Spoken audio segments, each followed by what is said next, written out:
it's time to sit back and relax with your favorite drink. And listen.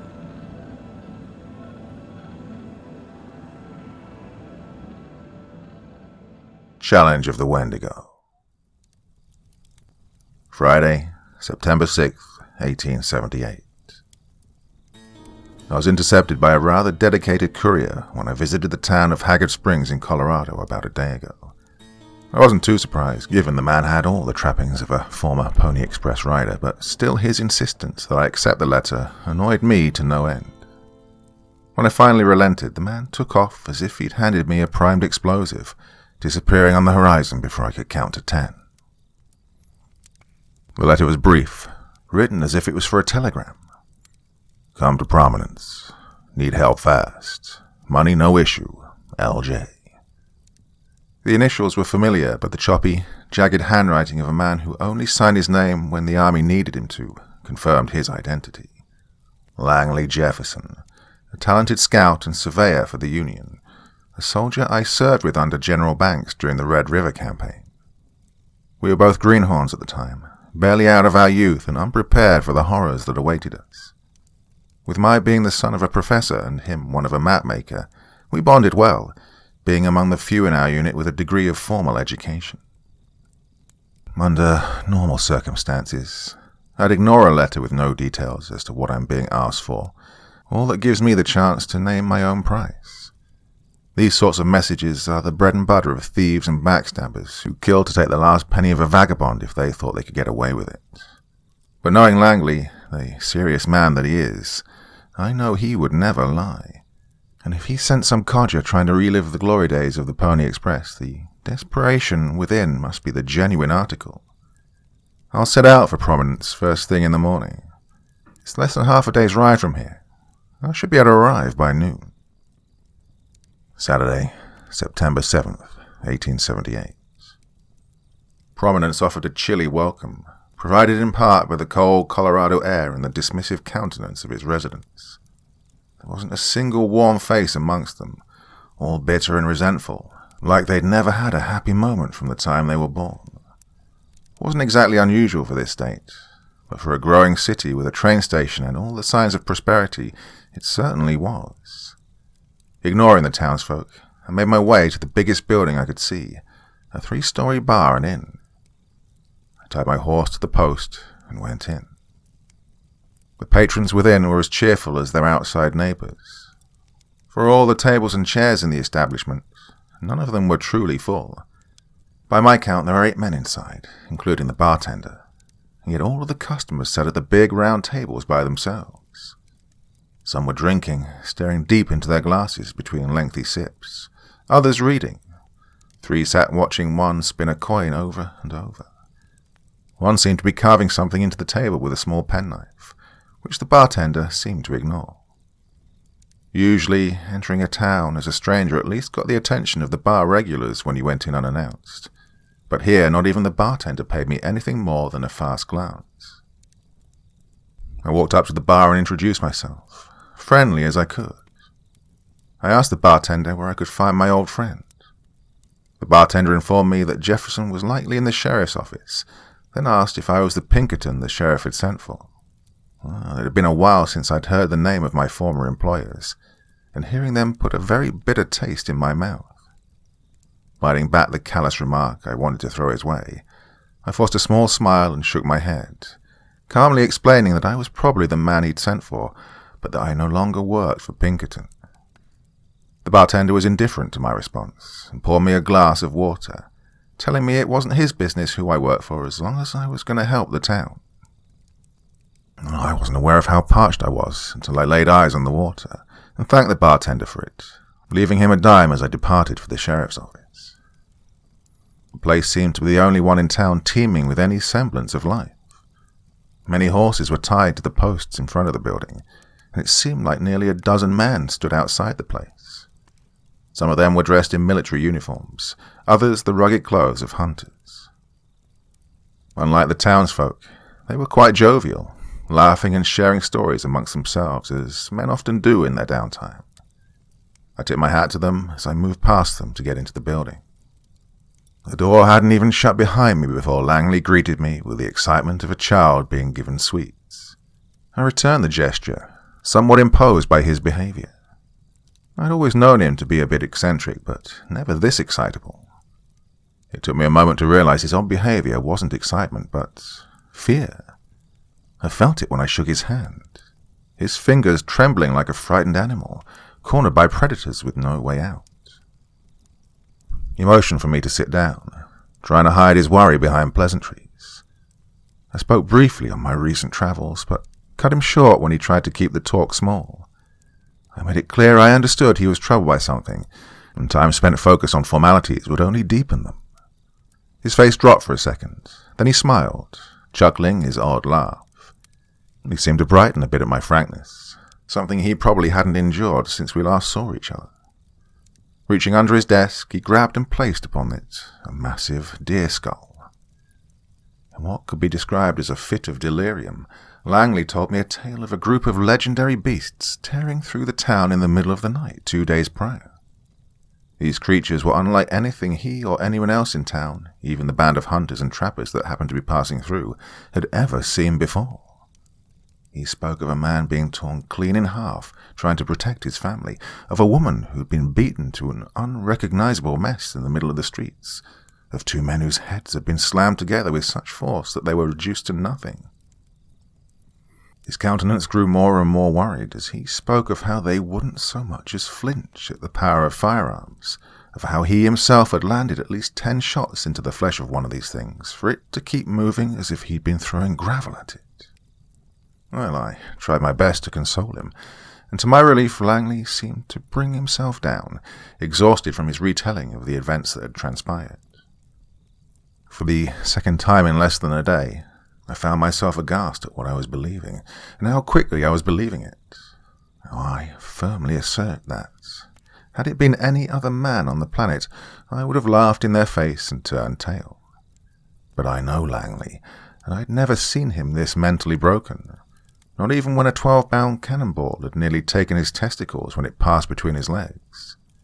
He was a man who had the coldest of ice flowing through his veins, who had faced the deadliest things this world had to offer time and again with the visage of a warrior, never faltering.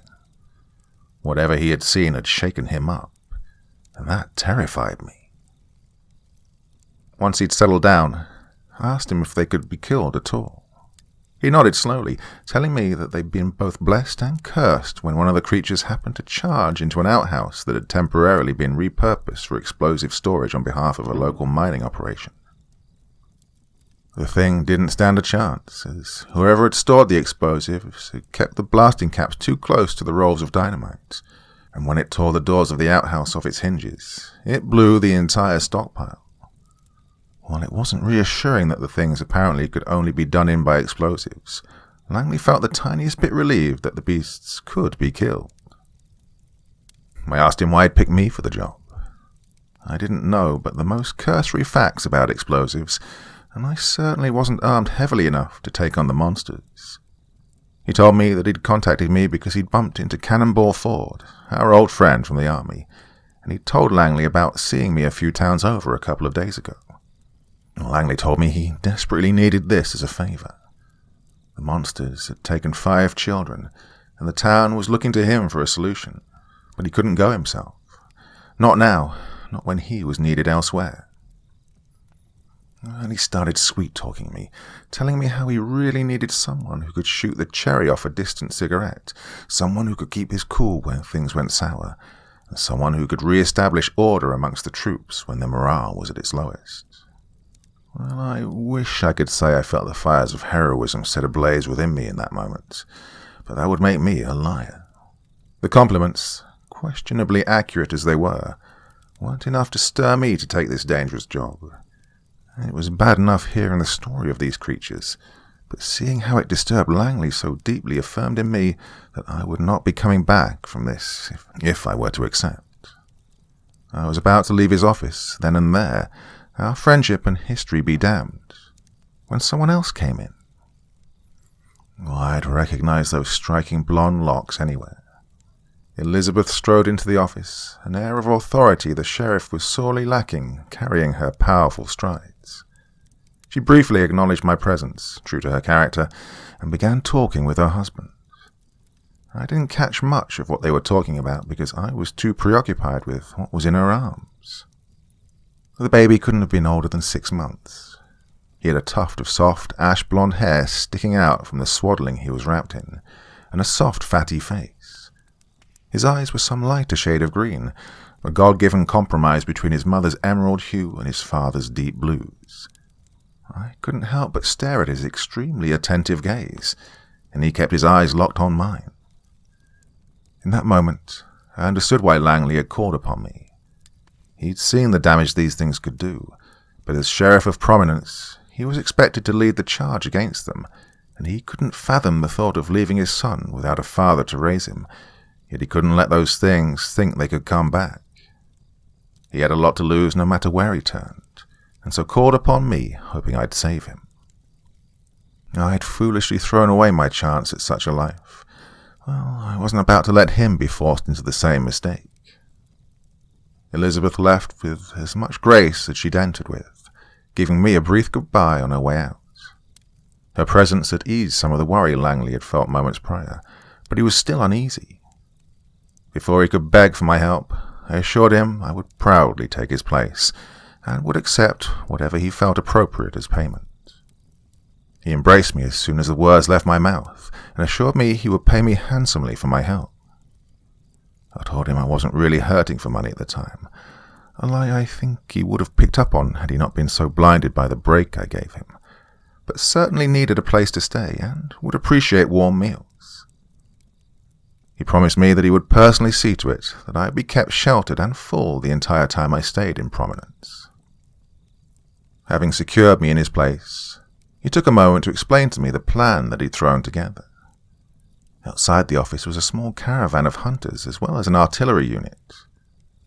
The hunters were working standard rate, fully informed of the dangers to come, and had laid claim to the corpses of the creatures, whatever price they may fetch.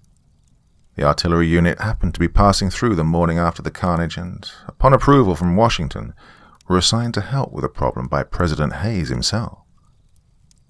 The unit carried with them a Gatling gun and a 10-pounder Parrott rifle, with limited ammunition for the latter. The townsfolk, including those who'd lost their children, were not fit for battle, so none of them will be joining the team to retrieve them, but they were all giving food, water, and ammunition for the journey, as well as 2 wagons and teams of horses to ensure our journey was a quick one.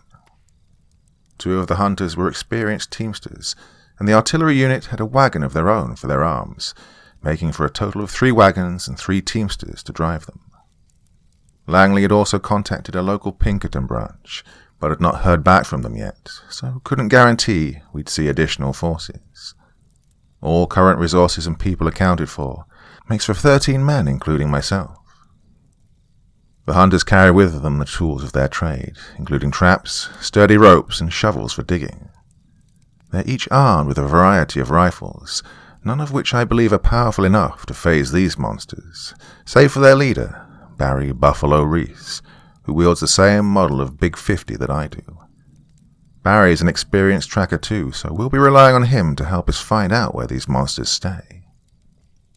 The 21st Regiment Light Artillery Coloured Unit is led by a Captain Ernest Ward, a man whose rank was clearly earned through paperwork and socializing at cocktail parties.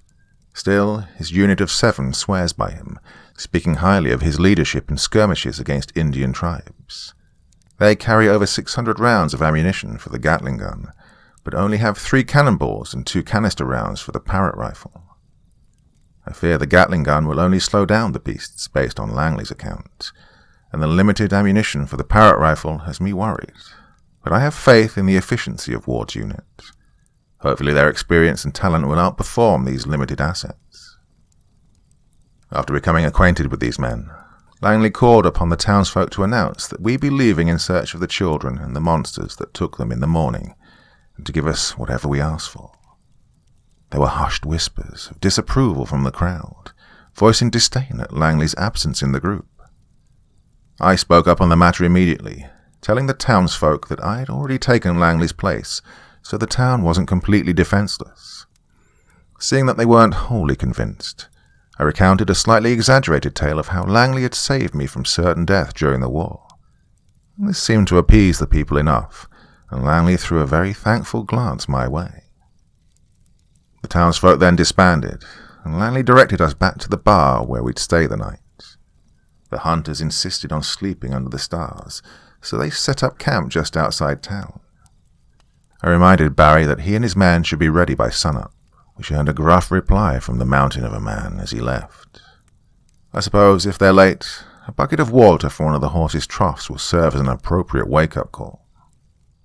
I spent the rest of the evening entertaining the stories of Ward's unit and reassurances of their abilities. Most of them drank excessively for a military unit, but I suppose it's just as well, since they may not be coming back from this expedition. I stuck to the water this town offered, thankful the drinks were on the house. The men noisily retired for the night about 2 hours after sundown, after which I went to the room prepared for me. As I write this, I wonder if this whole ordeal is meant as a test. I recall going to church as a child and hearing our pastor speak at great length about how God would allow the devil to test God's most devout followers. The story I remember most is that of Job, a man who endured suffering unlike anything I can compare for a long time as a test of his devotion to God. Although my pastor would often spend more time singing praise of Job's unending dedication to God and the rewards he reaped for surviving the devil's test, I found myself reading over the passages of Job's self-doubt. Even though he never condemned God for what befell him, he explicitly expressed disbelief over the tragedies that he'd faced, and wondered what foul sin he must have committed to end up where he did. I suppose the only difference between me and Job is that I know the sins I've committed. I'm hesitant to say this will answer for them, but it isn't going to stop me from completing this mission. Out of fear that I may not come out of this alive, I'm going to write a letter for Esperanza once I finish this entry. Even now I find myself pining for her. I know what I did to her was beyond any measure of redemption, yet some part of me remains ignorant of that, clinging on to a tiny bit of hope that she might forgive me, and I could have a life like the one Langley had made with Elizabeth. Perhaps God will put her love for me back into her heart if I pass this test. Sunday, September 8th, 1878. The day started plainly enough. When I came downstairs this morning, all members of Ward's artillery unit were eating breakfast, fully dressed for the beginning of our journey. Outside I could see Barry and his men standing loading up the wagons the townspeople had provided. One of them was feeding and soothing the animals pulling the wagons. I sat down with the artillerists and ate a hearty meal of fluffy biscuits and crispy bacon, served with another glass of that wonderful mountain water. Some of the soldiers around me looked a little worse for wear, likely a result of the previous night's drinking. Despite his participation in the festivities, Captain Ward appeared as prim and proper as he'd presented himself yesterday. Perhaps all those cocktail parties had made his system better equipped for the liquor than his subordinates. I finished eating quickly before the rest of the men and told them I'd be ready to depart in about 10 minutes. I went to the sheriff's office to give my letter for Esperanza to Langley, figuring him to be the best candidate for its delivery. I noticed 2 shiny black stallions tied outside the office, horses I'd not seen the day before, and went inside, learning their riders immediately. Mila and Vera Volkov had responded to Langley's telegram to Pinkerton. They both wore suits, my first clue that they were likely field agents or union busters as opposed to detectives. Both were confirmed when Langley asked me if they could tag along, as the two had 67 native scalps between them and a number of suppressed workers' riots, including one at an oil refinery in Texas they handled single-handedly. It seemed as if Langley's concerns were that I'd be reluctant to work with them on account of them being women, but that couldn't be further from the truth. I had reservations on account of them being Pinkertons, and felt my mind sicken with the memories of what I'd engaged in just over 2 years ago. I wanted to turn them down, but I knew I could use all the help I could get. I asked them if they carried any heavy arms, to which they directed me outside. I handed my letter for Esperanza to Langley before I left, bidding him farewell and him bidding me good luck.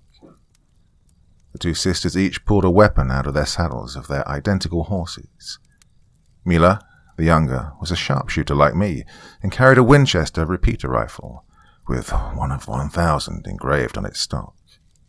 Vera, the older, presented a shotgun unlike any I'd seen before, one that was fed shells underneath the barrel and reloaded shots with a small pump instead of a hammer.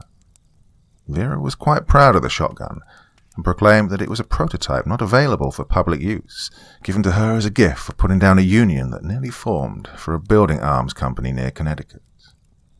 I was impressed with the weapons, but enraged at how carelessly they tossed out stories of killing workers, and I paid them nothing more than an affirming nod.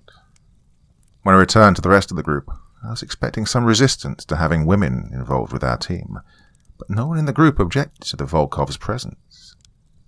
I attributed it to the hunters failing to see them as an obstacle to getting their animal skins, and the soldiers figuring them fodder for these creatures. I did one last supply check before we left. The artillery ordnance was unchanged from the previous day. With no one in town supplying cannonballs, this wasn't much of a surprise.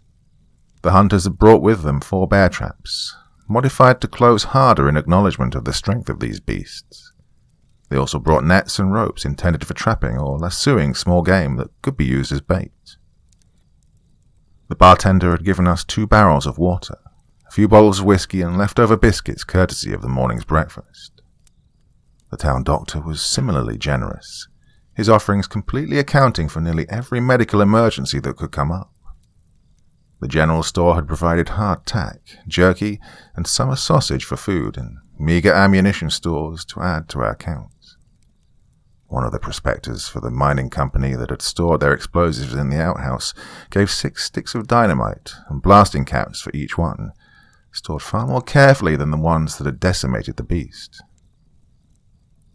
Lastly, the local gunsmith provided more arms for us, including 2 more big 50s for me and Buffalo to use if a sniping situation were to present itself, a few 45 caliber Colt revolvers, stronger than the 38 Langley carried, giving me hope that they might break the skin of these creatures, and personally presented to me a 41 knuckler, a strange combination of a revolver and brass knuckles, saying that Langley's praises of my sharpshooting skills worried him that I was unprepared for close encounters. Upon completing my final count, I commanded my party to head out. Barry said that he saw the tracks of the beasts leading out of the northwest side of town. He added that the lack of snowfall since the incident probably kept the tracks alive, but there was no guarantee they'd remain uncovered for long. At his urging, I told the group that we'd been moving at a grueling pace, and with that, rode out of town. The townsfolk had gathered around us, watching us leave. I couldn't tell much about these people. Some were better dressed than others, but all of them wore the same dismal face. The only discerning feature I could find was that some of them were weeping. I reckon these people are the ones who'd lost their children. For their sake, and for the sake of my friend, I'll do my best not to return empty-handed. The first leg of the journey was fair. It wasn't until sundown that we encountered any issues. The hunters wished to set up camp in the open, while the soldiers insisted we take shelter closer to the base of a nearby mountain. The 2 sides argued briefly over the benefits of where they wished to sleep, when I cut in, informing them that we were keeping moving forward as long as we could, and only set up camp when absolutely necessary. This decision earned me some ire from the group, but I'd rather them hate me than each other. We were able to travel for quite some time thanks to the moon's current phase. I'm no astrologer, but I'm fairly certain the moon is close to, if not already at, full. Its light helped us through otherwise hindering darkness, until we arrived at the edge of a thick forest. I asked Barry to confirm if the tracks did indeed continue into those woods, and he said that they did as far as he could tell. I told the men to break to set camp, and that we'd resume travel in the morning. With me and the sisters having only a bedroll to sleep on, I had them help me gather firewood at the edge of the forest. The trees were sparse, suffering the effects of the ensuing winter far harder than any foliage we'd encountered along the way. I can't be certain, but I cannot help but to ascribe this to the monster's presence. I'd heard tales before of creatures whose ungodly ways affected the world around them, and figured these monsters were no different. As Vera and I gathered fallen logs and large branches, Myla gathered twigs and leaves for kindling. I feel like they experienced the same sensation of being watched from deep within the woods, as none of us ventured too close to the tree line. The fire was set easily, and none in the group opposed to myself and the sisters having our bedrolls closest to the campfire. I bid all in the group a good rest as they went to their tents. The sisters went to bed not long after I began writing, barely any more talkative than they were on the trail. Well, I'm scared to sleep, even knowing that there's someone in my employ currently keeping watch. I find myself looking out to the woods often, certain I'll see something staring back at me, their eyes illuminated by the campfire. I haven't seen anything once in the many times I've looked up from my journal, yet I failed to convince myself there's nothing there. Alas, I'll be in no condition to fight these creatures if I don't catch any sleep, so I'll leave my life in the hands of the vigilant soldier I see keeping an eye on everything. The soldier, a Private Jericho Thomas, seems to be around 19, maybe 20 years old, probably the youngest in Ward's unit. There's a shine to his face that tells me he hasn't seen the worst that war has to offer. I fear that these monsters may take that from him if he survives.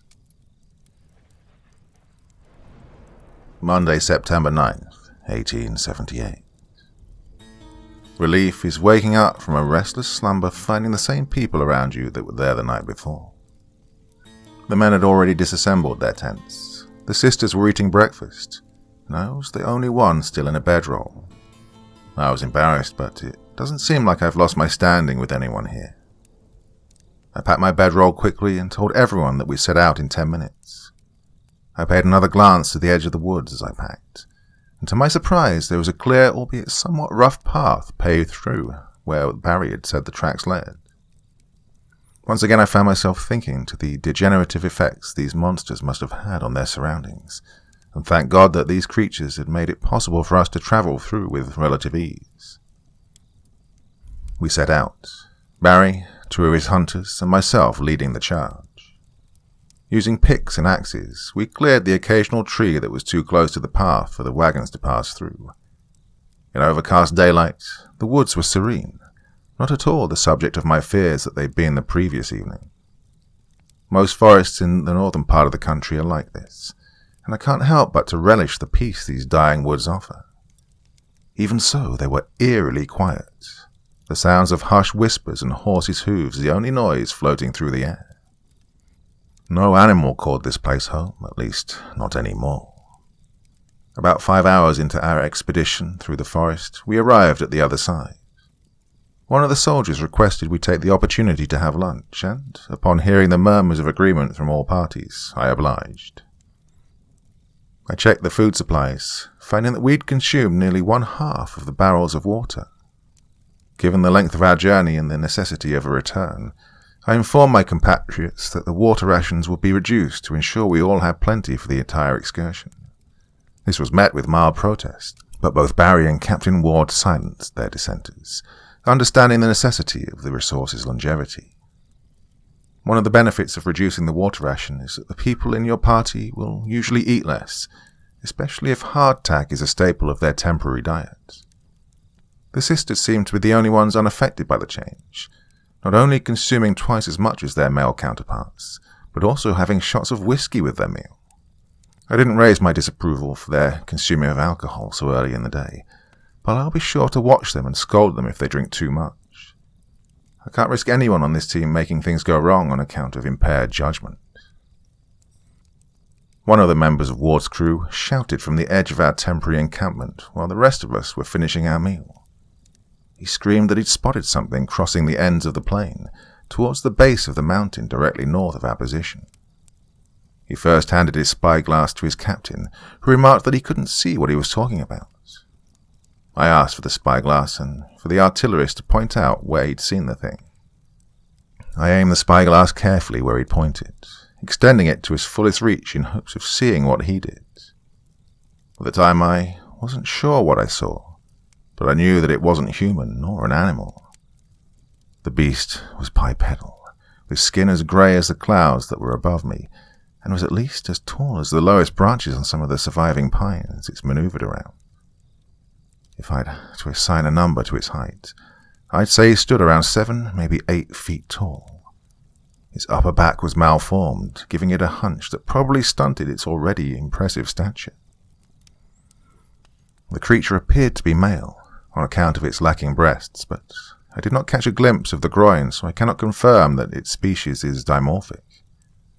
I wish I could have gotten a good look at the creature's head, but unfortunately its head was too high and was obscured by the branches of the trees. After handing the spyglass back to the soldier, I told everyone that I believed what we had seen was the monster in question, and that we were to make a charge towards the mountain at maximum speed so we could catch the creature before dark. The group agreed, and we probably would have remained optimistic about our odds against the creature had the sky not started to darken. Myself and a few others in possession of pocket watches checked the time. It was only 3:15. I checked for signs of a coming storm, and sure enough, just above the peak of the distant mountain, there were dark clouds approaching. I wasn't truly sure of myself, but I knew if we didn't chase this monster down, we'd lose our chances of saving the children. I voiced this concern aloud, but before any objections to carrying out my previous instructions could be voiced, the sisters let out an excited cry in Russian and charged forward. Not to be outdone by the fairer sex, Barry and a few others on horseback followed suit. I followed forward, urging my horse to a similar gait, and turned back to see those remaining were hot on my tail. The ones who had charged forward slowed their pace once they saw the rest of the party was following behind, and we arrived at the edge of the foothills just as it began to rain. I directed the group to stay tight, proclaiming that our best bet to get out of this thing with no casualties was to make sure all sides are covered so we could hit this thing with everything we got. I asked Barry how many tracks he'd seen leading into this brush, and, pointing to a quickly disappearing alternating pair of deer tracks, gave me my answer. I asked Ward if he could have 2 of his men stand guard with the Gatling gun just a little ways back from where we stood, to make sure the monster didn't escape us, and he had 2 of his company set up with the wagons behind the direction the gun was facing. The trees were closer together here than they were in the forest we'd just traversed, so we left our horses with the wagons and set out on foot into the pines. I took the lead, the remaining men forming a mixed rank of hunters, soldiers, and Pinkertons behind me. One of the hunters held onto a length of twine tied to one of the wagons, ensuring we could find our way back. Pulling out my big 50, I started towards the woods. My initial observation that the woods were untainted by the stench of death these creatures carried proved to be somewhat wrong. The ground was littered with pine needles, the count growing with the pouring rain shedding the branches of its leaves. Being within such proximity of this creature burned my nostrils and inflamed my lungs like I was breathing in the smoke of a terrible fire. I heard some of the people behind me let out coughs as we drew deeper into the burgeoning hellscape. Navigating through the downpour, we eventually arrived at a small clearing. At the center of it was a small shack, a thin tendril of smoke drifting out of its stone chimney. One of the soldiers let out a cry and rushed past me to a scene so horrible it threatens to surpass the things I saw in the war and my days as a Pinkerton. There were 3 bodies surrounding a trunk and a recently felled tree. A large, blood-stained bowsaw laid at their feet. All 3 of them were eviscerated in a way I'd never seen before. I'd seen bodies that were flayed by troglodytes, torn to pieces by wild bears, even a man dismembered by a group of bandits, but nothing as savage as this. The group caught up to me and the soldier. A few of the men retched, while the rest kept their distance, disgust and fear painting their faces. Vera knelt down next to me, her sister too busy emptying her stomach of hardtack and whiskey to assist. Vera noted that the slashes on the men's bodies were in sets of 5, the longest and deepest cuts forming in the middle of the groupings. Pointing out that the blood was still trickling out of the wounds, she added that they were recent, no older than an hour. She brought herself closer to the body of one of the men and inhaled deeply, coughing shortly after. She explained that the wounds were already malodorous, as if they'd been rotting for a week. Well, I would have asked her if Pinkerton taught her all these things when I heard an unholy screech. That sound still haunts me. Nothing I have ever heard on this earth comes close to the atrocious noise that thing manufactured. I suppose it could be compared to the sound of several people yelling at once, except here it was like it was the same voice yelling at volumes varying from adversarial conversation to murderous shrieks layered on top of each other going off at the exact same time. But even more confusing still, the voices seemed to be all desperately trying to say that same something in many different languages. Everyone turned to face the creature as it lumbered out of the shack. Though I bore the advantage of having already seen this monstrosity through the looking glass of a soldier, my heart still insisted on seizing at the sight of it. My previous observations were mostly accurate, but failed to account for just how misshapen this beast was. Its hunchback forced its spidery limbs to dangle at its sides, which hung all the way down to its cloven feet. The torso was covered in dark grey, nearly black pustules, hiding a concave chest and protruding belly.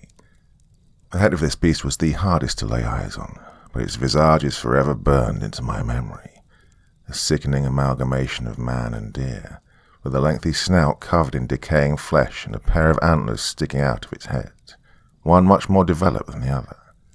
Eyes dark as coal, save for the reflection of the people it looked upon. I vividly recall seeing several raindrops pelt this thing's eyes without it blinking, its attention hyper-focused on the 13 people cowering in its presence. It had been carrying another body, this one picked nearly clean of all its flesh, and let out that ghastly sound once again as it dropped it and charged towards us. I'm not sure who acted first, but I'm certain it wasn't me. A volley of shots from several kinds of guns rang out as I hurried to join them. The creature kept its pace, hobbling forward as fast as its disfigured body could carry it, only flinching from the heaviest of arms. I aimed my rifle at its head, hoping 50-90 would be enough to stop it in its tracks. With it sufficiently distracted by the multitude of targets before it, I nailed my shot. The bullet hit the side of the beast's face that was more deer than man. The head of the creature twisted to the side sharply in response to the bullet's force, and for a moment I thought I'd felled the thing since it stopped advancing. But it slowly began to turn its head back, looking in my direction. While this thing was incapable of showing human emotion, I could feel its dark gaze burn me with rage. Turning its attention towards me, it changed the direction of its procession. At this point I noticed that some of the pustules had been ruptured by the shots we'd fired.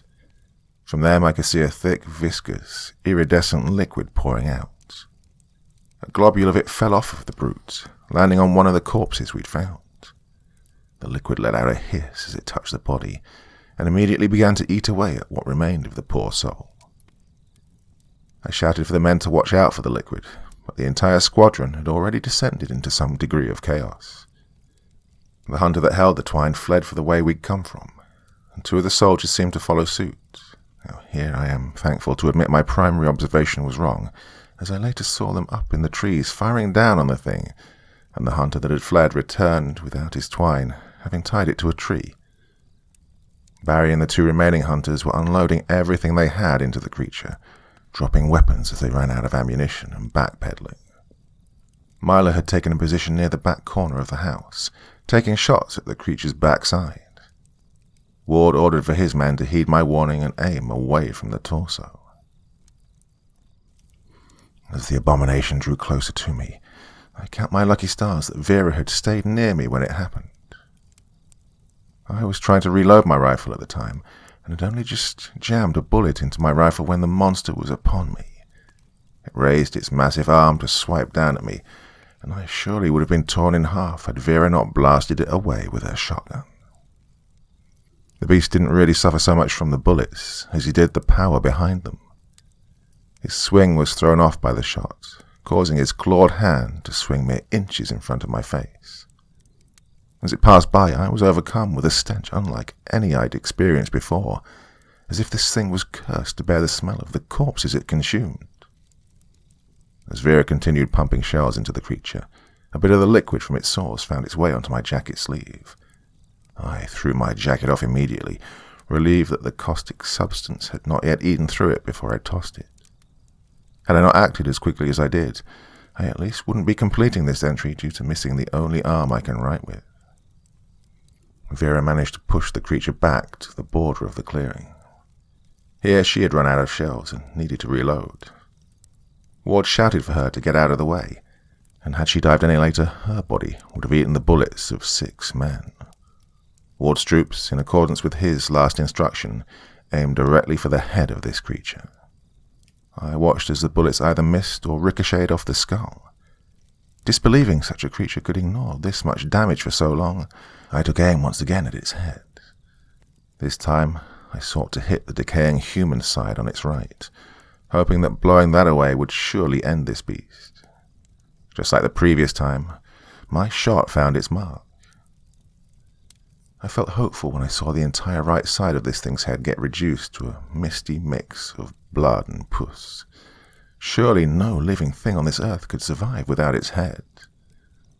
I was proven wrong when, as it had moments before, turned what remained of its head towards me. Missing the human half of its body may have triggered a deeper level of inhumanity, one that none of us could have comprehended or prepared for. The monster suddenly fell to its arms, letting out that guttural, unnatural cry as it charged towards Ward's regiment. Ward screamed for the men to break rank, but his command was issued too late for one of his men. The sorry gentleman, whose name I now know is Zachary Nicholson, was one of the 2 troops at the front of Ward's charge. The soldier that had shot next to him was able to turn tail in time, but poor Zachary stood and fell back. I do not know what caused Zachary to fall, but it was the last mistake he ever made. The fiend pounced on Zachary within a second of his collapse. For a few moments I thought we might stand a chance at saving him, as it seemed to be trying to eat him with his head, but only accomplished dragging the front end of its exposed snout across his face and shoulders. This caused a few scratches to appear on his face, but nothing so serious as to believe he wouldn't make it out alive. But then I heard the sickening sizzle, not too different from what I'd heard in the inn 2 days prior when the bartender's wife cooked bacon for us. The liquid from the pustules in the thing's torso was dripping excessively onto Zachary's body. I was morbidly mesmerized by how fast the liquid ate through his uniform, my attention given both because of how close I came to sharing his fate and because of how grotesque it was to witness what it did to his body. I hadn't seen the insides of a man in a long time, and it wasn't a sight I relished. His blood, organs, and bones were all exposed momentarily, only to boil, bubble, and disappear for the next layer of innards to be consumed by this unrelenting material. I was brought out of my trance by Barry, who told me he had an idea. I saw 2 of his men with lassos. I would have asked him what he had in mind, but I was already aware of how little an effect our firearms had had on this creature, and needed to act fast. I asked him what he needed, and he said to just be ready to hold on tight to one of the ropes. I called for the men to do as Barry suggested, and we split up into 2 groups, half of us with each of the lassoing men. The creature was preoccupied with trying to eat Zachary, and I started to grasp what Barry's plan may have been. What we were going to do once we had this thing subdued was beyond my comprehension at the time, and I was not prepared for Barry's suggestion. At first I was uncertain how we might ever get the creature's arms in ropes. That's when I heard a battle cry, not unlike the ones I'd hear my fellow Yankees yell from my soldiering days. Ward charged the beast, his pistol in his left hand and his saber in his right. Since Ward had backed away, perhaps he wasn't privy to the fate of Zachary like I was, and thus believed he could save him. I admire the bravery of this man's charge, and admit here and now that my first impression of him was extremely poor. Ward made a wild slash at the monster with his saber, slicing a thin piece of its shoulder. The beast fell back a bit, but then lunged forward at Ward. He sidestepped the creature to the right, a powerful maneuver taking advantage of its blind spot. Ward fired a round from his pistol into the gaping maw that remained of the monster's head, and the beast recoiled. It threw out another blind slash, this one parried by Ward's blade, but the strength behind it caused Ward to lose his footing a bit and fall. The beast then stood on its hind legs and positioned itself above Ward, raising both of its arms ready to tear him to shreds. At that moment, both of the lassoers threw their ropes and managed to snare the creature's arms. Immediately Ward shot to his feet, and we all grabbed the ropes, holding on to them tightly. Barry then shouted at the soldiers in the trees to come down and grab the bowsaw. On the off chance they might have hesitated, both Ward and myself gave the same command. As the soldiers got down and we struggled to keep the beast subdued, I saw Barry nod his head towards the edge of the clearing. At first I had no idea what he was motioning towards, so I yelled for everyone to move in the direction he'd given. As we grew closer, I figured out what he was going for. There was a massive pine sitting on the edge of these woods.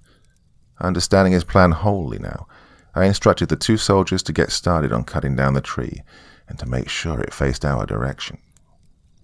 We all struggled greatly against the beast, trying to bring it to its demise. But still we managed to get it right where we needed it, and the soldiers were sawing away at the tree as instructed. It felt like an eternity, especially with the rain making the ground that much harder to dig our heels into, but soon we heard the deafening crack of wood splitting and felt the ground tremble as the tree came crashing down. We were all steadfast, our grips as sure as our collective will to live, and the beast let out one final roar as it was crushed underneath the powerful weight of the tree. The ones closest to the monster were nearly covered in the terrible pus, but thankfully stepped out of the way in time. Barry told his men then to leave the ropes behind, a decision I supported strongly. It took us a while to recover from our battle with the monster. The soldiers were downtrodden at the loss of their comrade, but had their spirits restored in part by Ward. Ward asked the hunters if they would help him dig a grave for the unknown men, as well as Zachary. They agreed and set to digging holes for all of them. As they were all set to digging graves, Ward took it upon himself to share stories of Zachary, of his heroism, of his loves, and of his occasional acts of stupidity, getting laughs and bittersweet memories from his fellow troops about their fallen friend. I took this time to thank Vera for saving me. While I was still unhappy that she was a Pinkerton, I wasn't about to let my past get in the way of good manners. She responded indifferently, asserting that this was only one of the 5 remaining creatures, and that casualties needed to be minimized if we were to succeed. I took it in stride, as I'd seen the same matter-of-factly attitude from plenty of Pinkerton women before. I truly pity her, and the women like her that I've met. Constantly having to prove yourself to the world must grow tiring. Once the dead were buried, we confirmed that the monster was truly dead. Given that it hadn't moved an inch and had its entire midsection and head reduced to pulp, we felt confident to pronounce it dead. Raided the shack of poultry supplies, then followed the twine back to our wagons. As soon as we broke out of the woods, we were met with a terrifying scene. The 2 soldiers we'd assigned to the Gatling gun were surrounded by several Indians. By my count, there were 5 of them, 2 holding knives to the throats of the soldiers, 2 aiming bows at us, and 1 staring us down with no weapons in his arms. The one without weapons announced himself as Sunukuka, a member of the Algonquin tribe. He announced that he was hunting the same thing we were, and told us we were going to die without their help. I told him that we could talk about that, but he would need to let the men go if he wanted to talk. The stoic Algonquin nodded to his braves, and they took their blades off the necks of Ward's troops. We approached with great trepidation. The Algonquians lowered their weapons, Sonokakawa unwavering as we got back to our wagons. The man told us that his tribe had been attacked by the same creatures that attacked us, except they were attacked yesterday. During the attack, the monsters kidnapped the chieftain's daughter. He called the beasts Wendigo. The creature we had thought was formerly a man turned into this horrible beast, either the result of consuming human flesh or having insatiable greed. He said that he didn't know why the Wendigo were gathering children, but it couldn't be good, as it coincided with the coming full moon. I responded by telling them that we'd be happy to find their missing child, but pointed out that even our most powerful weapons barely fazed the creatures. Sunukukau promised that his men were prepared to face Wendigo, and that he was especially ready in case of one that had fully transformed. He pulled an arrow out of his quiver, one unlike any I'd seen before. The shaft seemed to be much thicker than normal, painted an alternating pattern of blue and white. The feathers towards the end were jet black, the same color as the arrowhead. I assumed the arrowhead was made out of volcanic rock, as even in the dwindling rain and moonlight I could see a reflection off of it. Sunukukau told me this arrow had been blessed by his shaman, and would be devastating to any Wendigo that had fully shed its human identity. No one, save for the two troopers that had knives to their throats, seemed to object to having the Indians join our party. It was a good thing they joined too, as Barry lost the tracks of the beasts to the rain, and they said they knew where the Wendigo rested. I cannot imagine what sort of realm men who rejected their humanity would reside in. Taking on one of these things was bad enough, but the thought of having to take on 4 more gives me the feeling that this is a suicide mission. The Algonquians say this place is right around a day and a half's ride from our current location. The men seem either shaken or overconfident. Some of them feel worse for wear seeing what this thing did to Zachary, or rather, maybe what we didn't do with our own weapons. The ones that are sleeping soundly tonight rest easy knowing that these things can be killed. But I feel like those ones forgot just how difficult it was for us to keep that thing restrained. The name the Algonquians gave these beasts keep rolling in my mind. Wendigo. I keep thinking back to a scary story Esperanza told me about a chupacabra, a flying beast that was used to explain cattle shortages in her mother's village. If she had the patience to hear what I'd experienced today, I'd imagine she'd think I was playing a cruel joke on her. But who could blame her? Nothing of this earth could go on living after losing half its head. Truly, the invulnerability and raw power these Wendigo possess further lend themselves to the idea that this is all a test from God. Tuesday, September 10th, 1878. The events of this day were largely inconsequential. Some of the horses were showing signs of exhaustion, so I opted to unsaddle mine and tie her to one of the wagons and continue on foot. The respite seemed to brighten her resolve, so the other riders followed suit. This unfortunately added time to our journey, but the Indians say this may be for the better, as we'll likely arrive at the place these Wendigo call home by midday tomorrow, and we'd be safer to prepare some kind of assault during the day than at night. I reminded them that our last encounter with a Wendigo had taken place during the day, but they seemed confident to assert that the beasts would not be milling about at that hour. The Algonquians are surprisingly personable with our ranks. In my experience, Indians tend to only tolerate the white man as needed, only socializing with them when absolutely necessary, and even then making sure we know how much we were despised. Here they openly engage with the men in conversation, sharing stories and waxing philosophical as if they were our lifelong companions.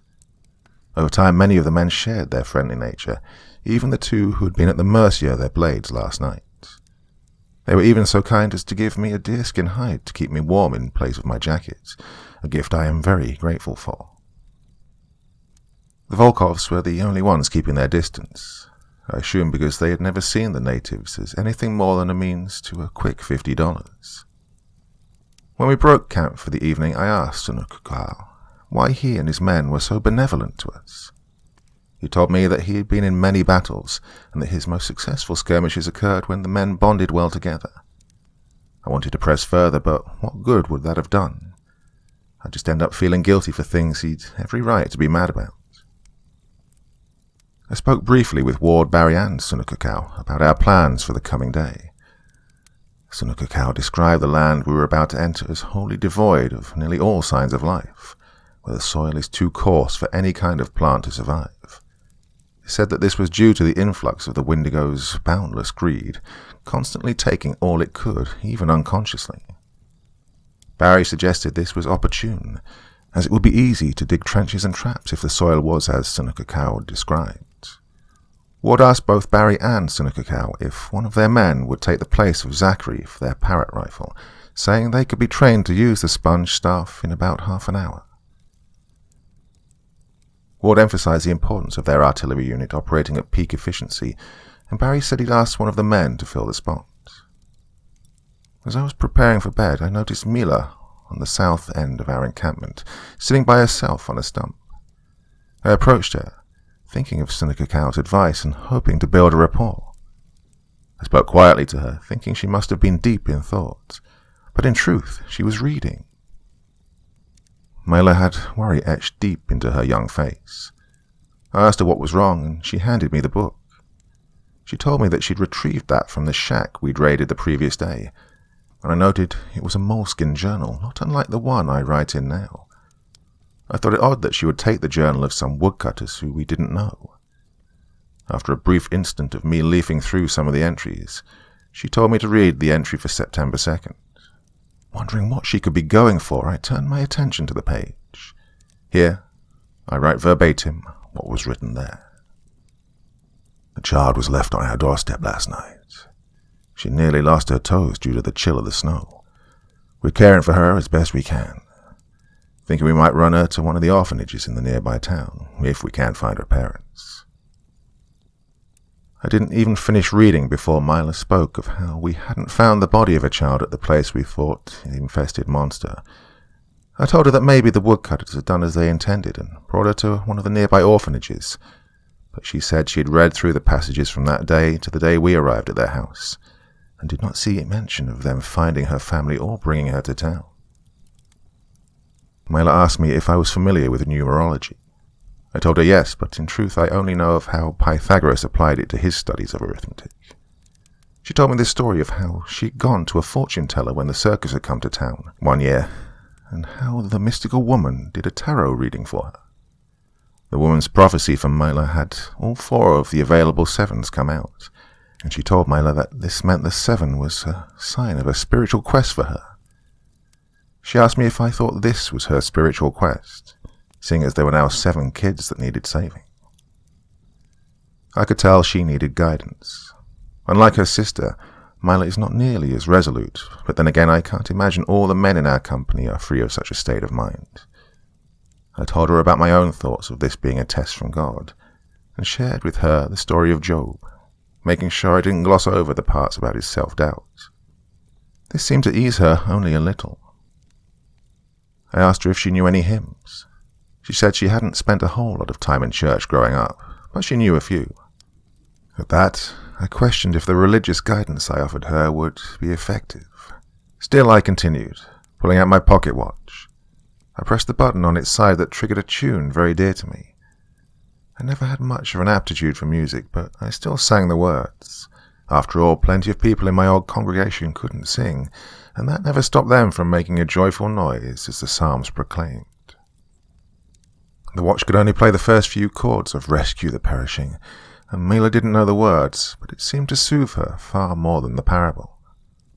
Seeing that she'd been alleviated, if only a little, I told her that God had to be on our side in this battle, as nothing this unholy could be his creation. At that, I left her, hoping that she'd find solace in my words. I find myself letting my watch play those same few chords of Rescue the Perishing to accompany my writing. Perhaps because I've always been such a terrible musician, I was so enamored with how well Esperanza could play almost any instrument that was put in her arms. Rescue the Perishing was her favourite hymn, one that she would sing alongside her playing of the piano for 2 different churches on Sunday, the only differences in her performances being the language she sung in. It's been a while, but as the notes are plucked by my mechanical musician, I can faintly recall how sweet her voice was. In all this darkness, after all I've done, she continues to be a bright beacon, only as a memory. I smile as I imagine what kind of lovely influence she might have if she was actually here, but dismiss the thought just as quickly as it comes. This is the last place on earth any good person should be. Wednesday, September 11th, 1878. True to their word, the Algonquians brought us to the land that these beasts call home mere minutes after noon. Their warning, accurate as it was still insufficient to describe just how barren this wasteland is. This area is a plain, surrounded on all sides by mountains with a colossal mesa in the middle. The plain doesn't seem to have so much as a weed growing out of its cracked dirt, decorated only by occasional hills or large rocks. The foothills of the surrounding mountains have only the barest of trees, growing out of the ground in wicked formations with branches free of any leaves. The plain's most prominent figure is, without doubt, the mesa at the center. It's nearly perfectly cylindrical, its only imperfections being a massive hole in its face, with a few jutting rock formations sticking out beneath this hole. From the moment we arrived, I could sense something evil emanating from that hole. Sunukakawa told us that we'd have at least until sundown to prepare to fight these things. I instructed everyone to eat a quick meal and then get right to work. Over lunch, I had a brief meeting with the same men from the night before to discuss tactics. We decided that we didn't have enough time to dig trenches, even with the looseness of the soil present, and instead would dig spiked pits for the monsters to hopefully fall into. With 4 of them present, digging 4 of these a reasonable distance from their hideout seemed easy enough to accomplish within the next 8 hours. Barry and his men would also set bear traps in front of each one, as the beasts would be more likely to fall in if they'd injured their legs. We also decided to lay a dynamite trap a little ways past the pits, as a means to clear out any of them that got past the first traps. After lunch, we set our plan immediately into motion. Some men went with picks and shovels to dig the holes, others to the edges of this clearing to cut down trees to make spikes. I joined the latter, feeling remorseful about not grabbing the bow saw we'd used on Monday, as it surely would have been faster than the hatchet I used. We finished the spike pits by 4. I figure we got them completed in record time due to everyone understanding the threat we were up against. That and the unrelenting gaze we all felt from the cave in the mesa. One of the soldiers in Ward's regiment had some experience in demolitions, so he set up the dynamite trap, using only 5 of the 6 sticks at his insistence. Barry sent one of his men to train for sponging the parrot rifle. His training thankfully expedited by his own war experience. With our traps in place, we now had to determine where we'd position ourselves. Ward asked that his unit be in the front lines, as the artillery would be far more likely to end these creatures than any of the other firepower we had in our possession. I agreed, and asked the soldier who set the dynamite how far back they'd need to be to avoid damage from the explosion. He said about 200 feet, and Ward acknowledged. Ward said he'd position his Gatling gun on the right flank and his cannon on the left, equidistant from one another, so the beasts were forced to contend with both. Sunukakawa, having heard our tale of Monday's encounter with a Wendigo, said that he would like to be positioned just behind Ward's artillery with the remaining 2 hunters. His braves were also good with ropes, and in a pinch could subdue any struggling Wendigo for the rest of us to focus fire. Vera spoke up and said she'd joined Sunukakawa's group, to my great surprise. Citing her own close-range weaponry, she said she'd be best suited where she could maximize the effectiveness of her shotgun. No one objected, so I approved her proposition.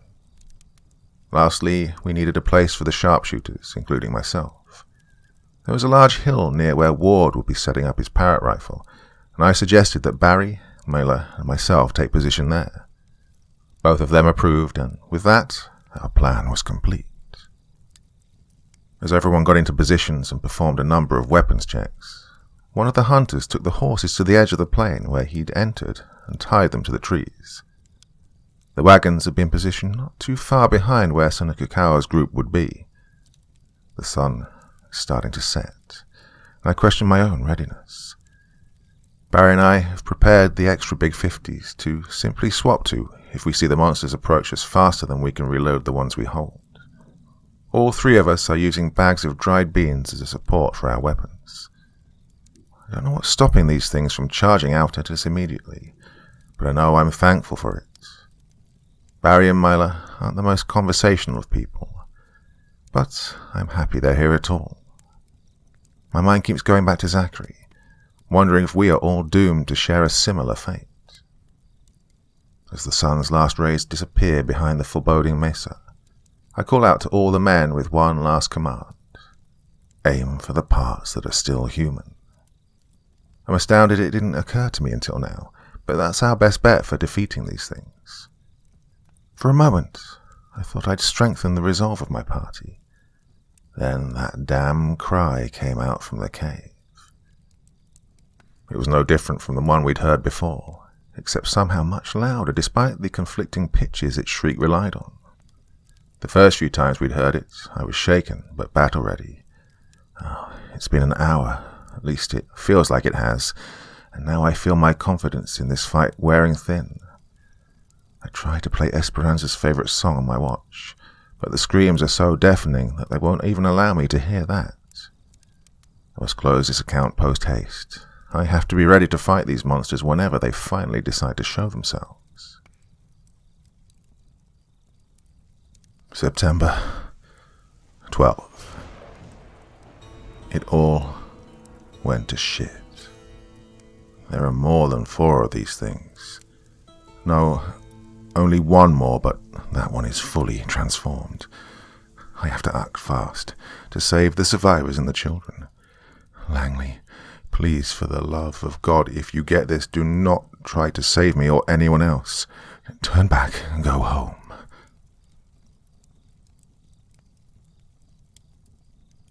Challenge of the Wendigo, Part 2. September 19th. I awoke from my long sleep late this morning. Out of fear that I might misplace memories or forgo an important detail, I've decided it far more prudent for me to retell the events that transpired last Wednesday as opposed to the events of today. For this account, I have the assistance of the other survivors to ensure its accuracy, as well as to dictate on my behalf when my strength fails me. Starting where I left off, neglecting that hurried mess I wrote down in the very early morning of the 12th, we'd endured the long, agonizing screeches of these Wendigo for about 10 more minutes before they finally revealed themselves. One by one they left the mouth of that cave, climbing down with impressive attention, taking advantage of the rock formations that led up to the cave. At the time I didn't see them too well, even with the brightness of the full moon, but the entire encounter and the accounts of the other survivors enables me to describe them. The first one that fell seemed to be the closest to its transformation, having almost no human qualities, save for a patch of dark skin on its shoulder. The second one was not nearly as far along, misshapen with the arm of a human man. The third was as developed in the torso and head as the first, but had human legs that seemed to struggle to carry itself, and relied mostly on its powerful arms to move around. The final one only had a human torso, wielding the same terrifying arms and legs as the first, and when it got closer, we saw it wore the skull of a bug to hide its human face.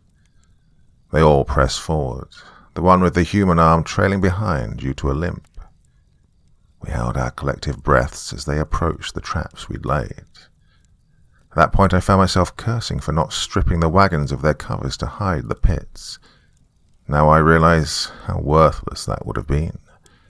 They had been watching us all day. There was no way they'd fall into those pits. Sure enough, the leading Wendigo leaped over our traps and continued their approach. The one with the limp struggled to clear the pit, and for a moment I thought he might have fallen in, but that idea was quashed when I saw it crawling out with its demonic arm, a single spike sticking out of its right leg. It paused to pull out that spike, and then moved forward at the same slow pace it had before. I shouted for the soldier that had set up the explosive to blow them now. I saw him reach for the detonator, and he pushed on the plunger with all his might. There was silence, save for the persistent echoes of the Wendigo coming for us. I saw him repeat the motion for the same result to occur. He began to panic, continuing to slam the plunger into the box to no avail. His captain told him to stop, that the dynamite wasn't going to work, and to ready the first cannonball shot. The soldier, named Marcus Quentin, reluctantly agreed, and instead took the drawstring of the parrot rifle in his hand, ready to fire. Per his instruction, Ward's cannonball crew aimed their cannon towards the charging Wendigo. At this point, the other sharpshooters and myself began to shoot at the beasts. I'm confident the bullets I shot found their mark, as the Wendigo would recoil when I hit them, but they never stopped their advance. I began to wonder if these particular ones were more advanced than the first we'd encounter, when the thunderous sound of cannon fire rang out. According to one of the soldiers, they probably would have been able to reduce these creatures to mist if they'd had access to a bigger cannon. With the parrot rifle only firing 10-pounder cannonballs, it would barely faze these creatures if it hit the parts of them that were transformed. Now, by either a stroke of luck or divine guidance, the 10-pound ordnance managed to strike one of the legs of the Wendigo that had a human bottom half. This caused it to halt its advance for a moment, as it clutched the stump where the leg had been. The other three were still approaching, so Ward commanded the men behind the Gatling gun to fire as his cannon crew reloaded. They obliged and let loose a firestorm of bullets upon the monsters. Now, I've come to learn that this Gatling gun was a brand new model, one that fires 50 caliber bullets, not unlike the ones my Sharps rifle relies on. The power behind the bullets, while not enough to break the skin of these monsters, kept them back. I applauded the aim of the gunner, Jericho Thomas, as he was able to divide his attention effectively between the three Wendigo and keep them all at bay while his comrades reloaded their cannon. Another resounding boom rang out. This cannonball unfortunately found its way into the torso of the more transformed Wendigo, the one that wore the buck skull. The shot managed to knock it many feet back, almost into the pits originally intended for it. I knew the shot did no true damage when it stood back up, the cannonball embedded in its chest. Reaching into its concave torso, it let out a guttural yell unlike its usual cry, and pried the cannonball from where it lay. By my observation, the thing did more damage to itself digging it out of its chest with its sharp claws than the cannonball ever did. Continuing its unusual noise, it took a few steps forward before chucking the cannonball back at Ward's cannon formation.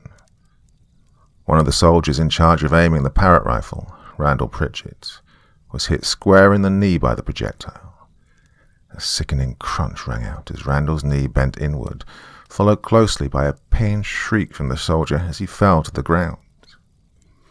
Ward immediately came to his side, pulling him away from the battlefield as he told his remaining troops to prepare a canister shot once the Wendigo were drawing closer. Providing support, Jericho began to lay on another 40 rounds of caliber fire. I felt relieved that we were able to keep the beasts at bay with the power the Gatling gun afforded, and that was when our bad luck doubled. Right as the cannonball crew had primed the canister round, the Gatling gun stopped firing.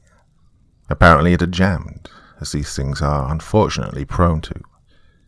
Jericho and his partner, Aaron Bard, immediately set to clearing the jam, but the Wendigo were already resuming their charge.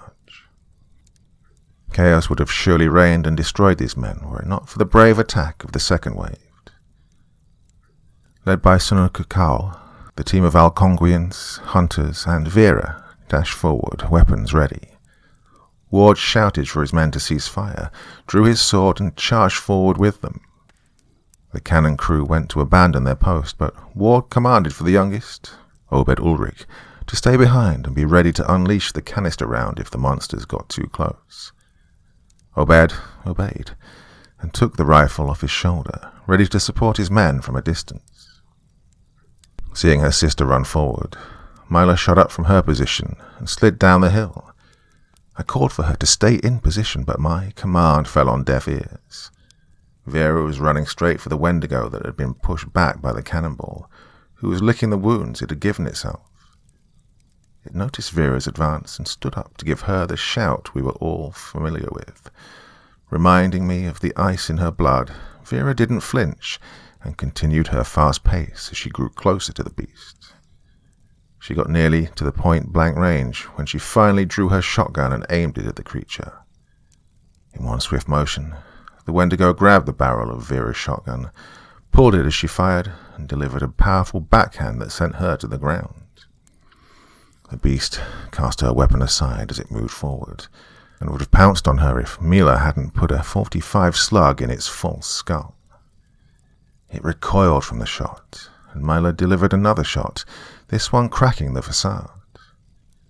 As the shattered skull fell to its feet, the disfigured human skull shrieked the scary sound of dozens of voices.